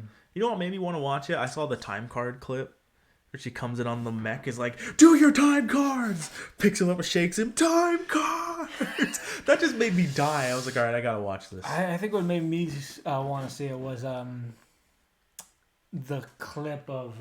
Look, if we fold up the $1 bill, it says boobs. that was like the first 20 seconds. Oh god, what clip was it that made me like decide to Don't go listen check to it him, out? kids. He gets his news from Facebook and Adderall. Hey, Adderall's great. It really clears things up. I think it was the one where Dolphman and Brett changed bodies. Oh my god. He gets attacked in the Starbucks. I love Brett. He's like, usually someone behind me usually pays for my coffee. So do you have any change? That was great. But then he meets Dolphman's wife and he's like, you know what, I'm here to listen. That's the most attractive thing you've ever said. Oh my I've god, never been I more love when aroused they're you. talking later, like, we did so many things, dark things, things that I swore I would never do. And it was great. He's like, yeah, you'll just sleep with anybody who has my face, right? Yes. I love when he said, yeah, well, I go over to her and she yells at me for an hour, and that's part of our divorce order. It's like, you mean couples counseling? Divorce order. It's part You of gotta our, go get our verbally divorce. assaulted for an hour. Well, that's how he explains it, but I'm guessing it was literally just like, no, you just have to go to court-mandated couples counseling. Fucking when he's in Brett's body, we were about to get it on and you were explaining why this... Like, whose idea of foreplay is explaining the Civil War? It was about states' rights. It's about land rights. It was about land and states' rights. Which is kind of true, honestly. Like, I mean, slavery was in the backdrop. it was... Slave were the black... The backdrop. the back burner. That's one. Please cut that That's out, one Joe. hell. No, that's okay. That's one hell of a Freudian slip. Slave labor was the back burner. The real reason people in the South were seceding was because they felt the federal government was getting too powerful. Black burner. They did that. I know. They were terrible people for that. I know, but That's not why they fought the Civil War. No, that slip was just. The South fought the Civil War because they didn't like federal government getting It's too okay, strong. Jacob. I know. The North fought the Civil War because everyone in the North made it about slave labor. It's okay, Jacob. I know you're not racist. It happens. Here's the thing: people won't care. They'll still call me racist. Who cares? The internet's a fucked up This place, will Joey. get like 2 views, and they'll be us. Okay. Hey, your one video about Bakugan Brawlers got like... Dad, I got like 40 views. I'm happy about that. God, I got an entire platoon worth of people watching that video. That's pretty great. I did better than I thought it would, because I was like, who the hell knows Bakugan nowadays? I mean, it was a pretty popular... Well, I remember, it's still around. It got rebooted like 5 years ago, though. but wasn't it like canisters? Yeah, like the capsules and like they really lean hard into the gimmicks Yeah. of like, yeah, but I don't know, because I found that game cleaning out my closet along with all my other PS2 games, which was fun. I had to buy this on Etsy because my grandpa sold it because I never played it anymore. Well, I was like, yeah, because it's at your house. I was coming to get it. Why did you sell it? Like, oh, you weren't here. I sold it. I mean, $80 on Etsy. It's not bad. We'll have to play some of those. We'll have to play some of those, some PS2 games sometime. Really? Yeah. What? Ooh. PS2 games? Ew. There are some Xbox 360 games that I used to love, but I'm like, no, they're too ugly now to play. Jacob, we can play it illegally on an emulator. But it's a PS2 game. It's gonna look ugly. You can upscale the graphics on an emulator, Jacob. Like they did with Psychonauts? Yes. Okay, well, not that way. No, like actually good way of doing it, and like run it at 60 FPS. Like you can do all that on an emulator. I have PCSX too. Maybe, but we still have to play. What was the hero one? No More Heroes. Oh, No More Heroes. And we gotta finish Outworld. Outer Worlds. Yeah. Are we ever gonna finish Uncharted 2? No. No. We got Uncharted 1 done. Like, oh, hey, we got our Uncharted kick. Let's keep going. And then the hype train died. And then halfway through Uncharted 2, we were just like, yeah, sexual innuendos are done. We're done. Yeah, that was the fun of it. And then it's like, well, Chloe's not here anymore, so... Well, Chloe's not making it easy to make sexual innuendos, so we're going to quit. She kind of got a shot. I still have Uncharted 2 videos to edit. I have like a couple left to edit. What? Are we even going to put them up? I probably will at some point. We started playing Psychonauts, and that became like my main focus. Yeah. Of editing, and I was like, well, we're probably not gonna finish. How long is this video? We're at 1 hour and 15 minutes. It's long. Well, that's actually a pretty short podcast. I'm not editing this at all. Oh God. I'm not sitting through an hour long video because I have to watch the videos to edit them. Usually, I'll probably balance the audio. That's like the minimal I do. I balance the audio, but there's no game audio or anything here to balance, so that's normally what I do. Anything else you want to talk about, or? Inside Job, Spider-Man. I mean, we're going on a real tangent with Spider-Man. There's a couple MCU shows in the work that I'm excited for. They have X-Men 97, which is going to be good. Armor Wars. Ironheart is getting a show. It's going to be a show. Which I know you don't like Riri Williams. Neither do I, realistically. But I'm going to give her a chance in Black Panther 2. I will give it a chance. That's also getting delayed. But I have zero expectations. I think if they do it right. This is the one time they could do Riri Williams like they did Miles Morales, but I don't think they're going to. That's what they tried to do with her, though, in the comics. They tried to make her Miles I know, Morales. And I think they're going to try to like. Well, here's the thing: Miles Morales started off rocky. Nobody liked Miles Morales, so we gotta give her the chance to become the Iron Man of Miles Morales. The thing that made Miles Morales work is that they had to retcon it and be like, this isn't the main continuity anymore. Yeah. Because they were like, oh, because people were pissed. Like, oh, you killed Spider-Man and replaced him with some black kid? It's like, what the fuck? And then they're like, no, this isn't, they're like, they backpedal. No. He's half black, half, Cuban? Puerto Rican? Puerto Rican? I think. I don't know why I would half Hispanic. I don't know what his mother is. She's half not black. Half Hispanic. Half other minority. Latino, Hispanic, whatever you want to call it. Latinx. Whatever. I heard that they didn't like that one either.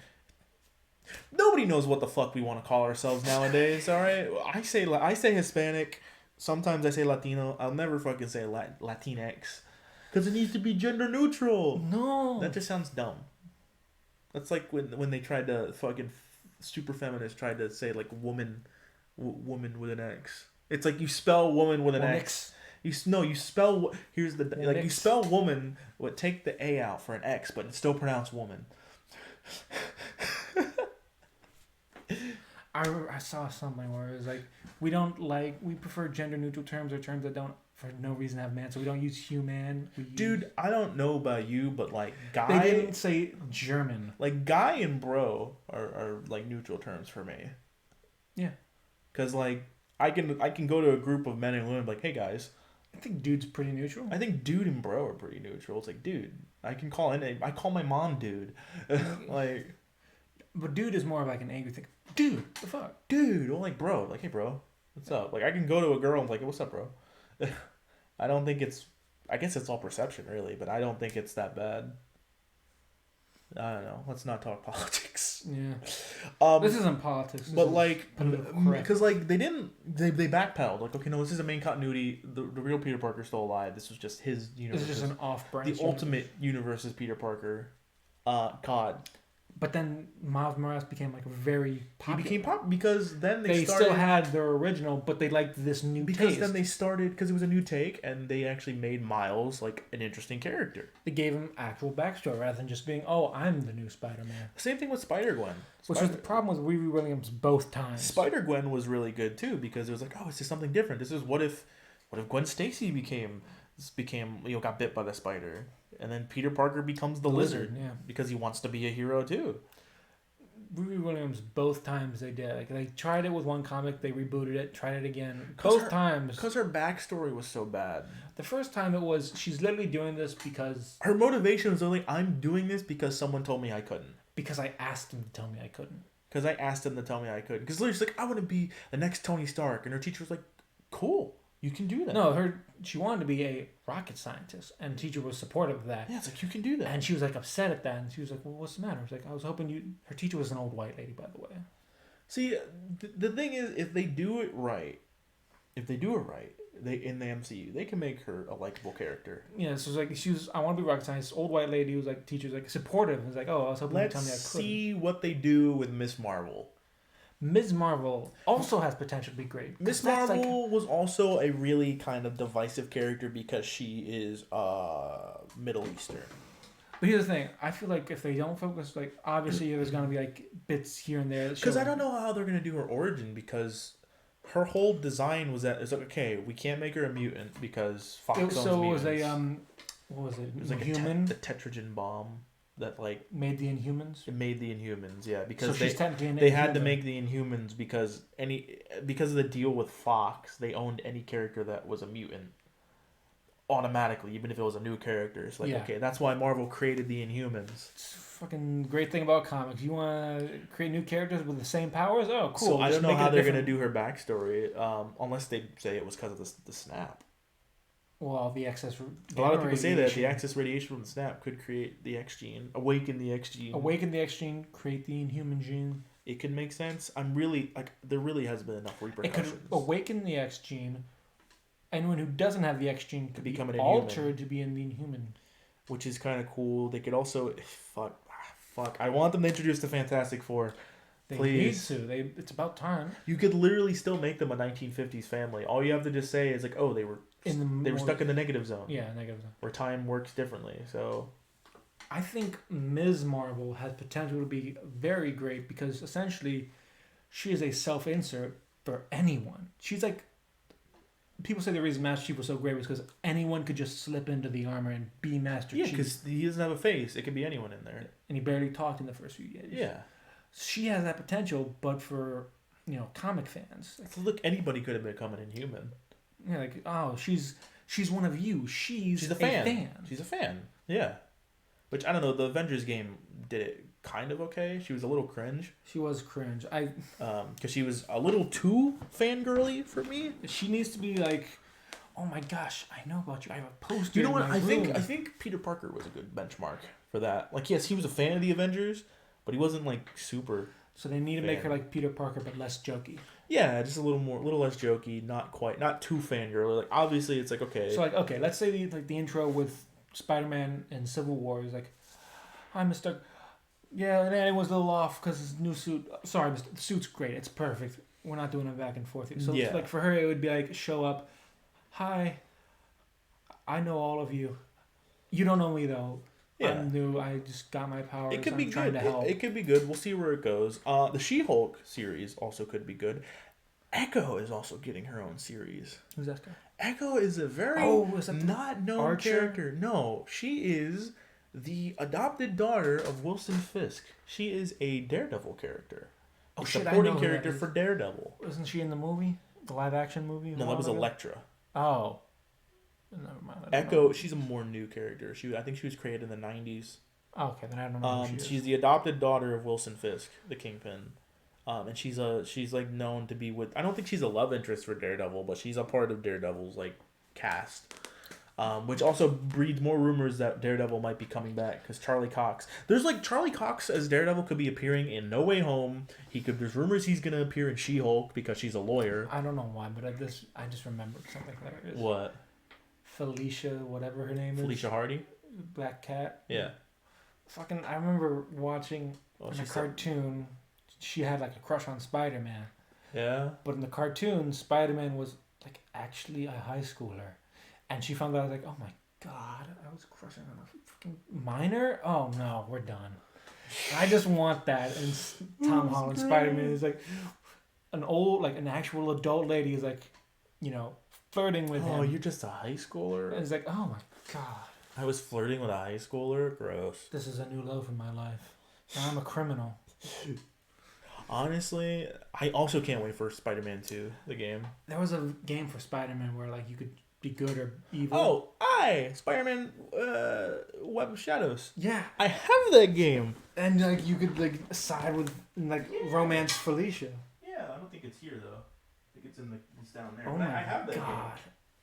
Is that one of the Megazord things up there at the top? game. What? This? I think I remember watching the show that was from. Yeah, Power Ranger Samurai. Yeah. I've got this right here too. Oh my. It's the Japanese version. Yeah. But yeah. I think I do have. I remember I have Spider-Man Web of Shadows though. God. And the whole thing, you could like fight. You ended up fighting Venom. Which was Or cool. siding with them. Or siding with him. It was a cool game. Become evil with Felicia and do It was by the same people that made Alright, Jake, here's a question. Hmm. Would you choose Mary MJ or Felicia?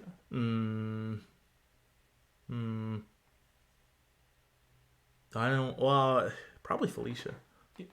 I feel like Felicia's the right choice because that's someone who's like She's she's definitely on your side.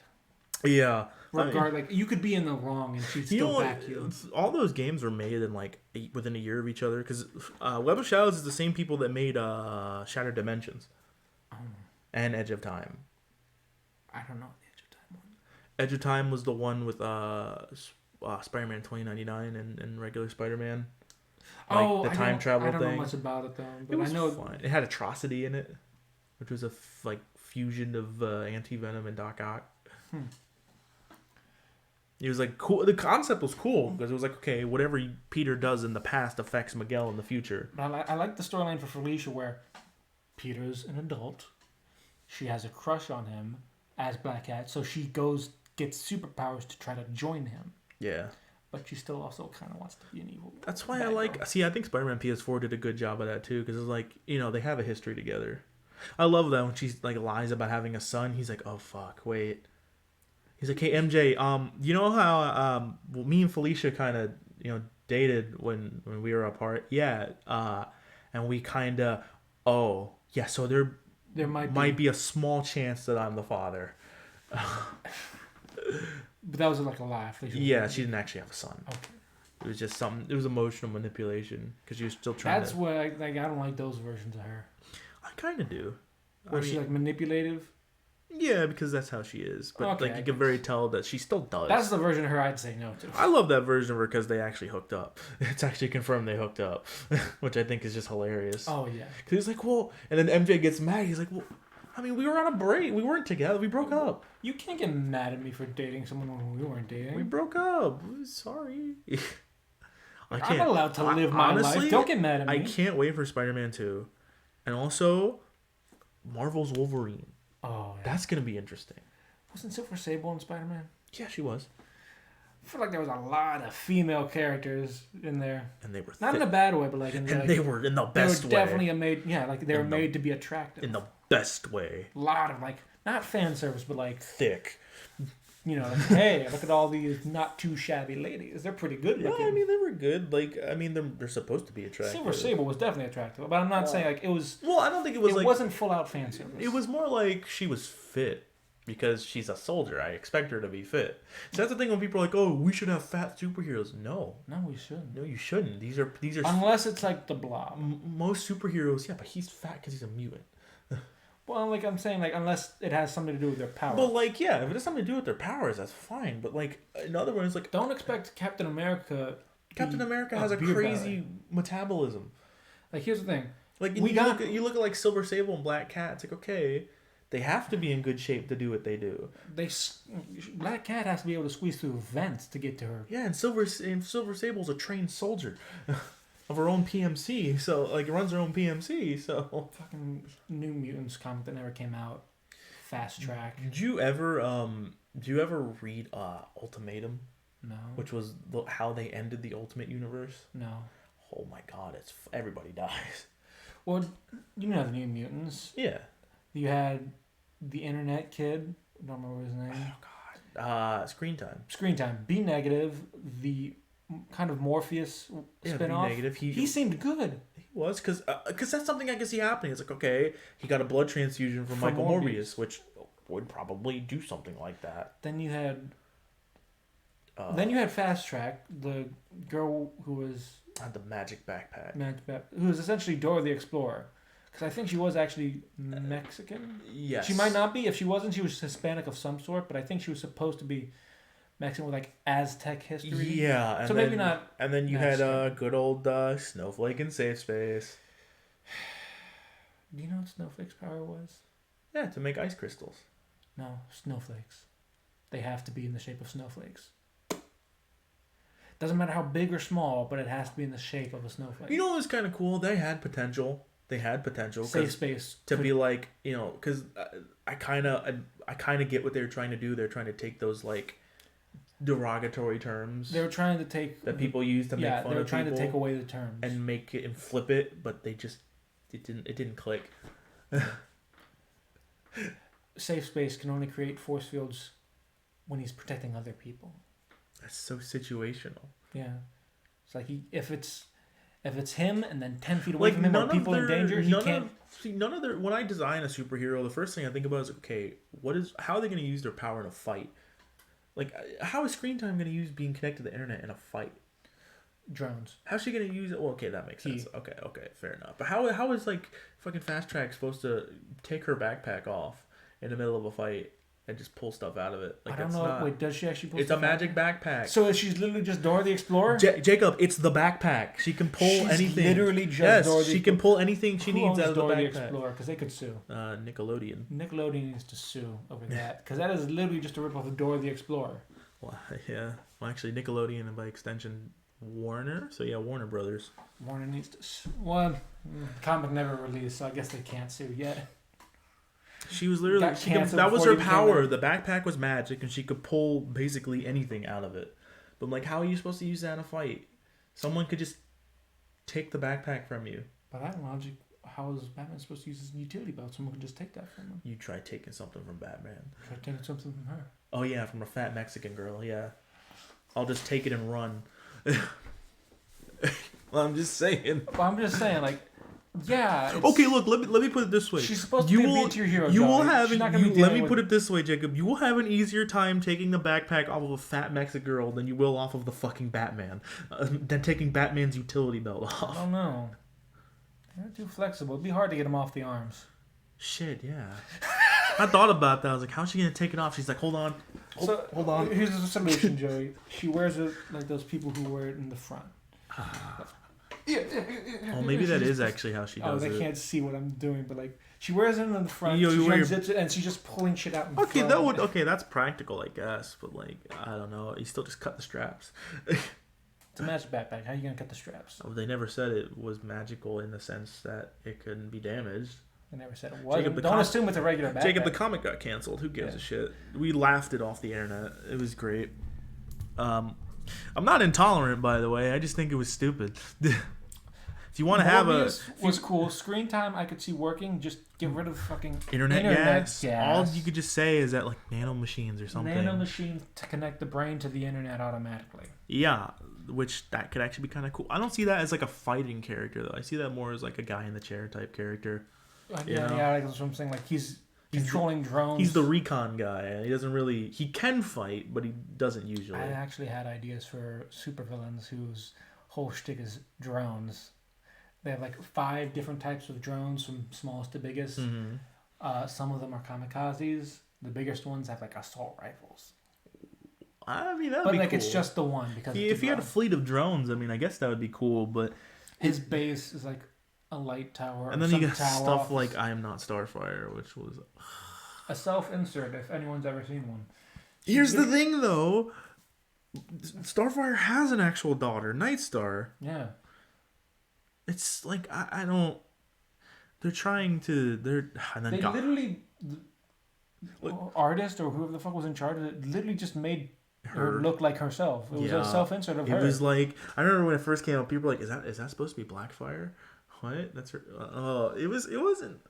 And then the thing is, she doesn't even learn anything because at the end she gets her powers. Yeah, it was basically Mulan of you can do anything if you have power. Yeah, if you're the chosen one. She's like, okay, I got my powers. That fixed all my problems. It's like, great. That's not a good lesson to teach people. Yeah, like, I have all these issues because I don't have powers. But now I have powers. So. Because I'm not special or superhuman. But now I am. I'm just a normal human, and then my life sucks because of that. Oh, now I'm superhuman. My life's great.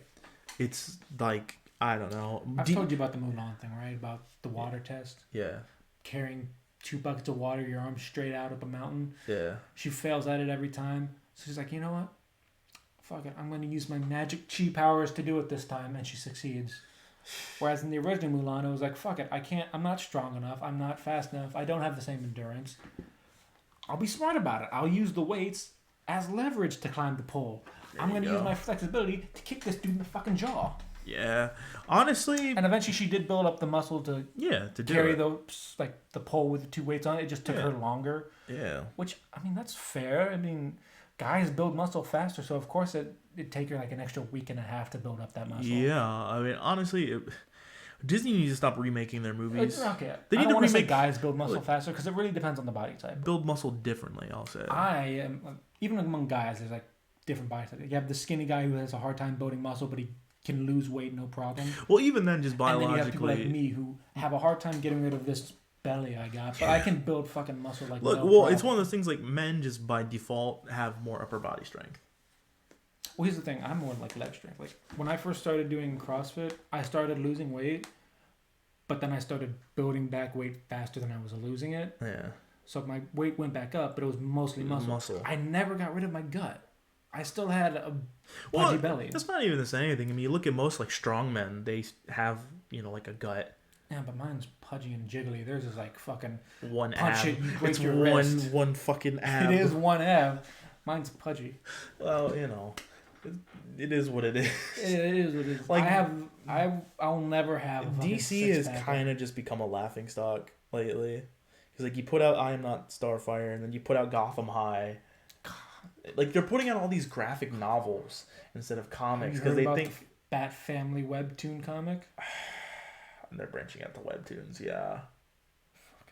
I like the Bat Family like fan comics because those aren't canon. Those are just because you can look at that and say like, oh, this is kind of funny and a little cringe, but it's not canon. It's a fan comic. Yeah, so you cut it some slack. It's like, okay, this is made by fans.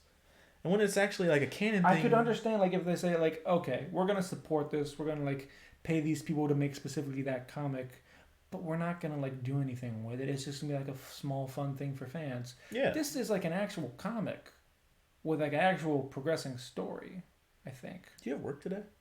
Yeah. 3:45. Oh, okay. Just making sure because it's like 1:00. Yeah, I'll leave in like 15 minutes. That's fine. I was just making sure you weren't gonna be late or anything.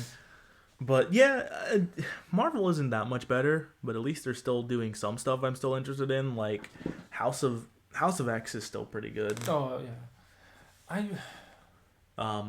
I don't know what I expected from them, but fucking the Hulk. Like Hulk's always been like a very well known character, but he doesn't really do well on his own.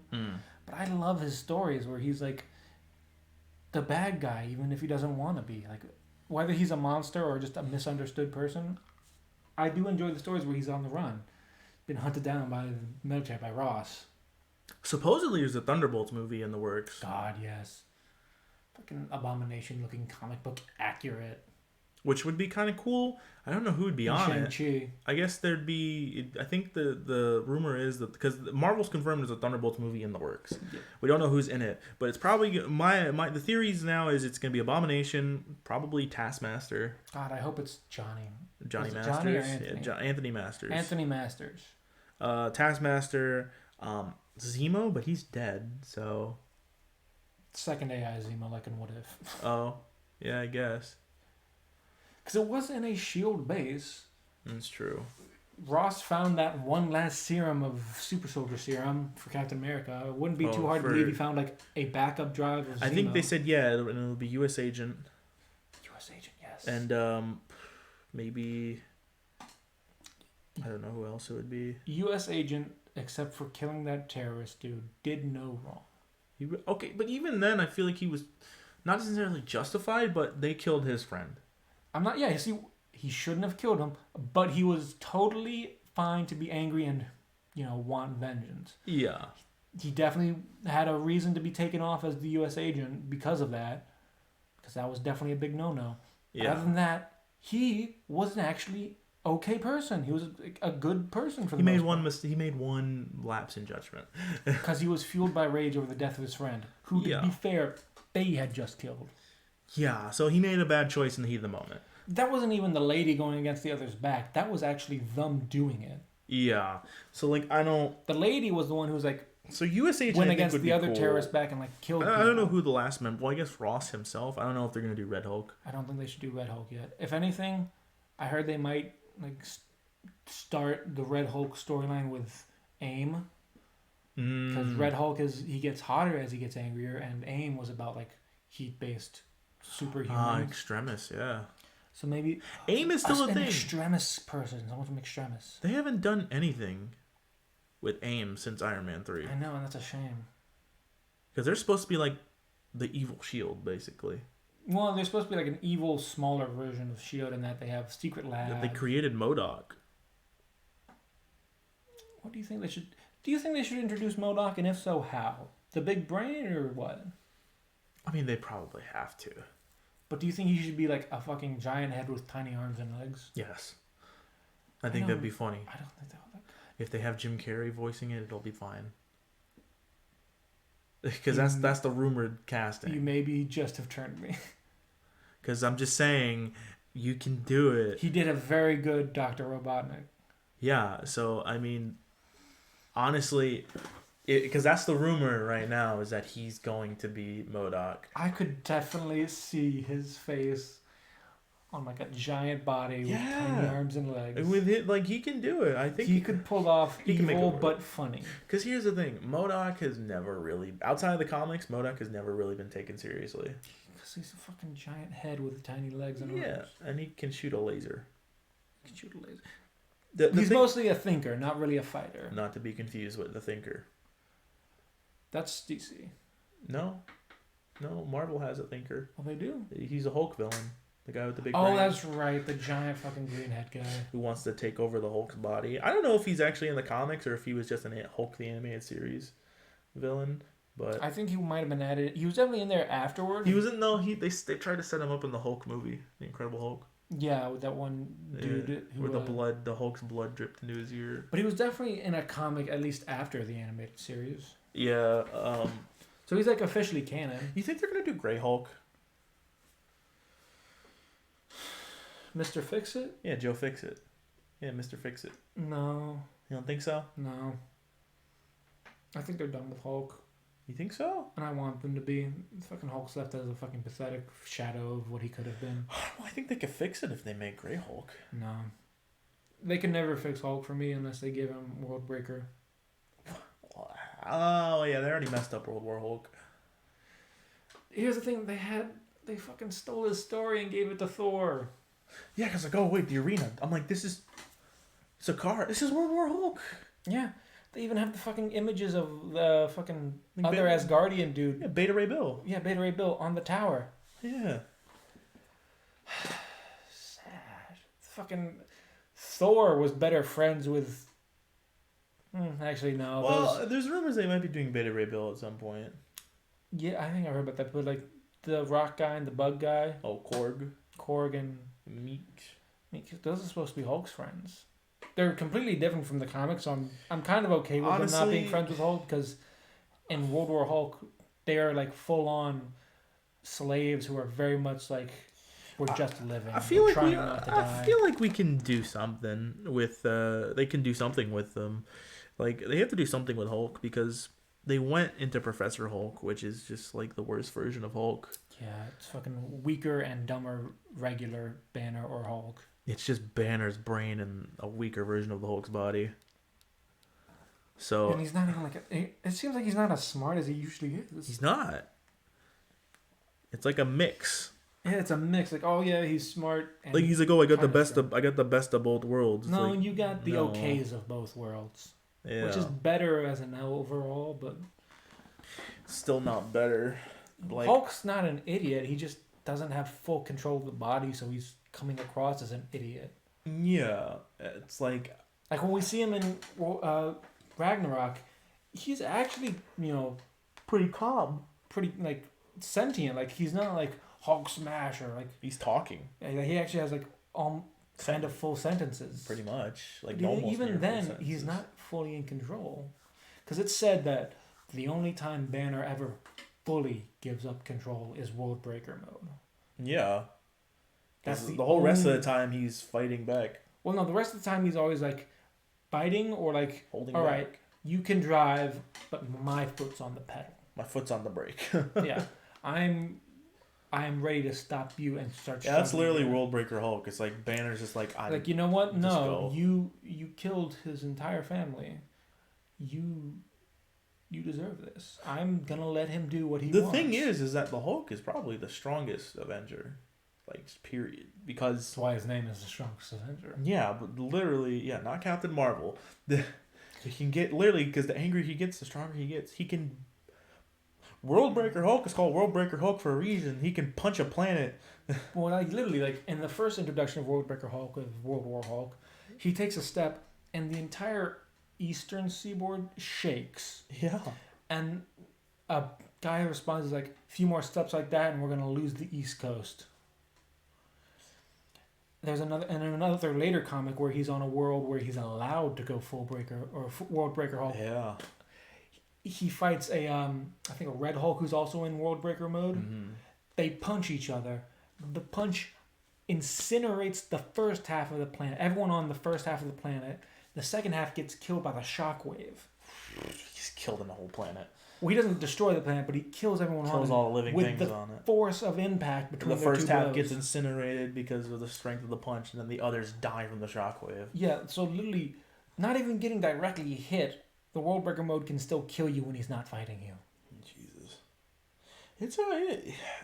I want them to do more with Hulk because they didn't. And I like Mark Ruffalo. Mark Ruffalo's pretty good. He's pretty good as Bruce Banner. He is.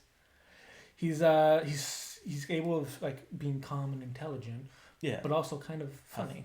Yeah, and like have the like underlying like Humor. rage, where it's like you don't want. He's like he goes like calm and intelligent to calm and angry. Like honestly, they never. You want to see my trick? I got low. I got desperate. I put a bullet in my mouth, and the other guy spit it out. Which that is true. Hulk will not let Banner die. Nope. Because the Hulk knows if he dies, I die. And Hulk does not want to die. I mean, that's the whole point of what is it? Immortal Hulk. Yeah, Is that Hulk is it's at the point where Banner is given up, but Hulk is keeping him alive. Yeah, like they're the last living things on Earth, except for like these like weird bird things that bird bugs that like eat him alive. Like he goes out, he sits out there waiting for them to eat him to kill him, and then Hulk take over and then regenerates, and then like all over again. And it's just like, yep, Hulk will not let him die because the Hulk doesn't want to die. We'd rather fucking live like this than not live. Yeah, which is crazy. Because that's the sad part about that story. Because Banner's given up. He's like, I want to die. The Hulk will not let me. There is nothing left on this planet. It's essentially purgatory for him. Yeah. He's like, I'm stuck here. I can't die. There's no one except for these monsters that try to eat me. And I can't even die because the Hulk will keep me alive. And the Hulk has amazing regenerative ability, because there's one comic where like a guy who has antimatter powers, he's like trying to force Hulk back as he's like walking, or I guess at that point like dragging himself along the floor towards him. Mm-hmm. Uses all of his force to completely rip the flesh off of the Hulk's bones. And it just grows back. And it just grows back while it's still being forced away slowly, and it's still crawling towards him. It's like Wolverine regenerating from his skeleton. From the nuke, we got nuked, and the only thing that was left was his skeleton. Yeah. And it just grew back. Hulk's bones, I don't know if they're indestructible, but I'd say they're just a hair below adamantium. Probably Gamma. Well, because like mutations and stuff when he turns into the Hulk. So what if season 2 is coming up? I think the first episode is gonna be Gamora kill. What if Gamora killed Thanos? Oh yeah, like she's ruling his armies. Yeah. Do you think she'd still do the destroy the stones? Well, like half the population? No. I don't think she would. I mean, I don't know. We never really got to see much of her. Well, I mean, like, because we saw in like one of the flashbacks and things, like she was definitely like a daughter that was doing what Thanos wanted. That's true. Trying to get Daddy's approval. Or did she kill him because he couldn't go through with it? Or did she kill him to get the Soul Stone? Well, here's the thing. We seen like one of the teasers for it that she's wearing his armor. Or like a version of his armor with his double-sided sword. So that's my thing though, is like she killed him, but why? Yeah, like did he get cold feet, or did she kill him to get the Soul Stone? Yeah. Is she going to like lead her own way, or is she going to try to continue what he was doing? Or is she just gonna do what he didn't have the guts to do? Yeah. Should be interesting. There's a couple things in the works right now. Like, let's see. I know Marvel has some shows in the works. The Hawkeye show. Yeah. That's gonna be coming out soon. Yeah, this month actually. I'm not sure if that lady is his daughter or not. I hope it is. Yeah, here we go. Upcoming Marvel shows: X-Men '97, Echo, Spider-Man Freshman Year, Agatha House of Harkness. Marvel Zombies is gonna be a show. Really? Yeah, I don't know if it's gonna be based off of the. There's also Secret Invasion. We know that started filming. Secret of what? Secret Invasion. Oh, Secret Invasion. We know that started filming. I thought you said something else. No. Secret of... She-Hulk, Miss Marvel, Moon Knight is getting his own show. Oh, yeah, that's right. I remember hearing about that. And then What If Season 2, there's a show, I Am Groot. Groot's getting his own show. Oh, shit. You were talking about Echo, right? Mm-hmm. She's in Hawkeye. Is she? Character named Echo. Oh. She's getting her own show. No, she's in Hawkeye. No, she's getting her own show. Oh, yeah. Maybe this is how they're going to introduce her. But she's supposed to be the adopted daughter of the Kingpin. Maybe She's a Daredevil character.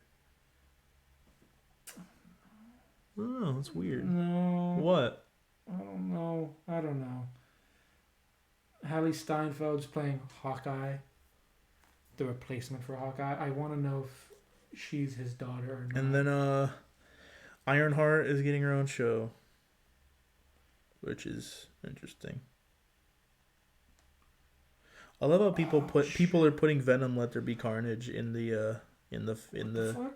what? Spider-Man Into the Spider-Verse 2? Yeah, that got announced. I didn't know. Yeah. Future Spider-Man. Sorry, we're looking at our phones. Spider-Man 2099. Well, he was teased in the post-credit scene of Spider-Verse. But like they went to a mean with it. Don't point at me like that. I'll point at you all I want. Supposedly, this is the slate. So we already got WandaVision. Morbius was supposed to come out. I think we got Morbius Black Widow, was supposed to come Loki, out Venom, Shang-Chi, Eternals, Spider-Man 3. So I guess the next movie we're getting after Multiverse of Madness is Thor: Love and Thunder. Not watching it. Supposedly, I don't know how true this is. This is the updated MCU Phase 4 slate. Supposedly, it's supposed to end with Fantastic Four. I'm not watching Thor: Love and Thunder. I'll watch it. I'm not watching Captain Marvel. I'm not watching The Marvels. I will wait to hear what happens with... Black Panther 2 depends how they do it. But Fantastic Four, I'm like...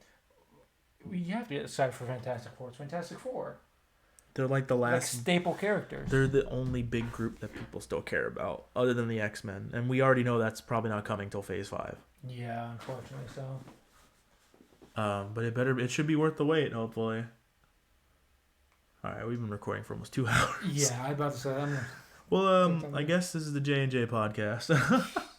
Might do this more, maybe not. Maybe not. We'll see if there's something we really want to talk about. If there's something we really want to talk about, or we want to take a break from playing games. Oh, we like to just talk about Marvel sometimes. Yeah. But we will see you whenever next time is for this. Back to your regularly scheduled programs.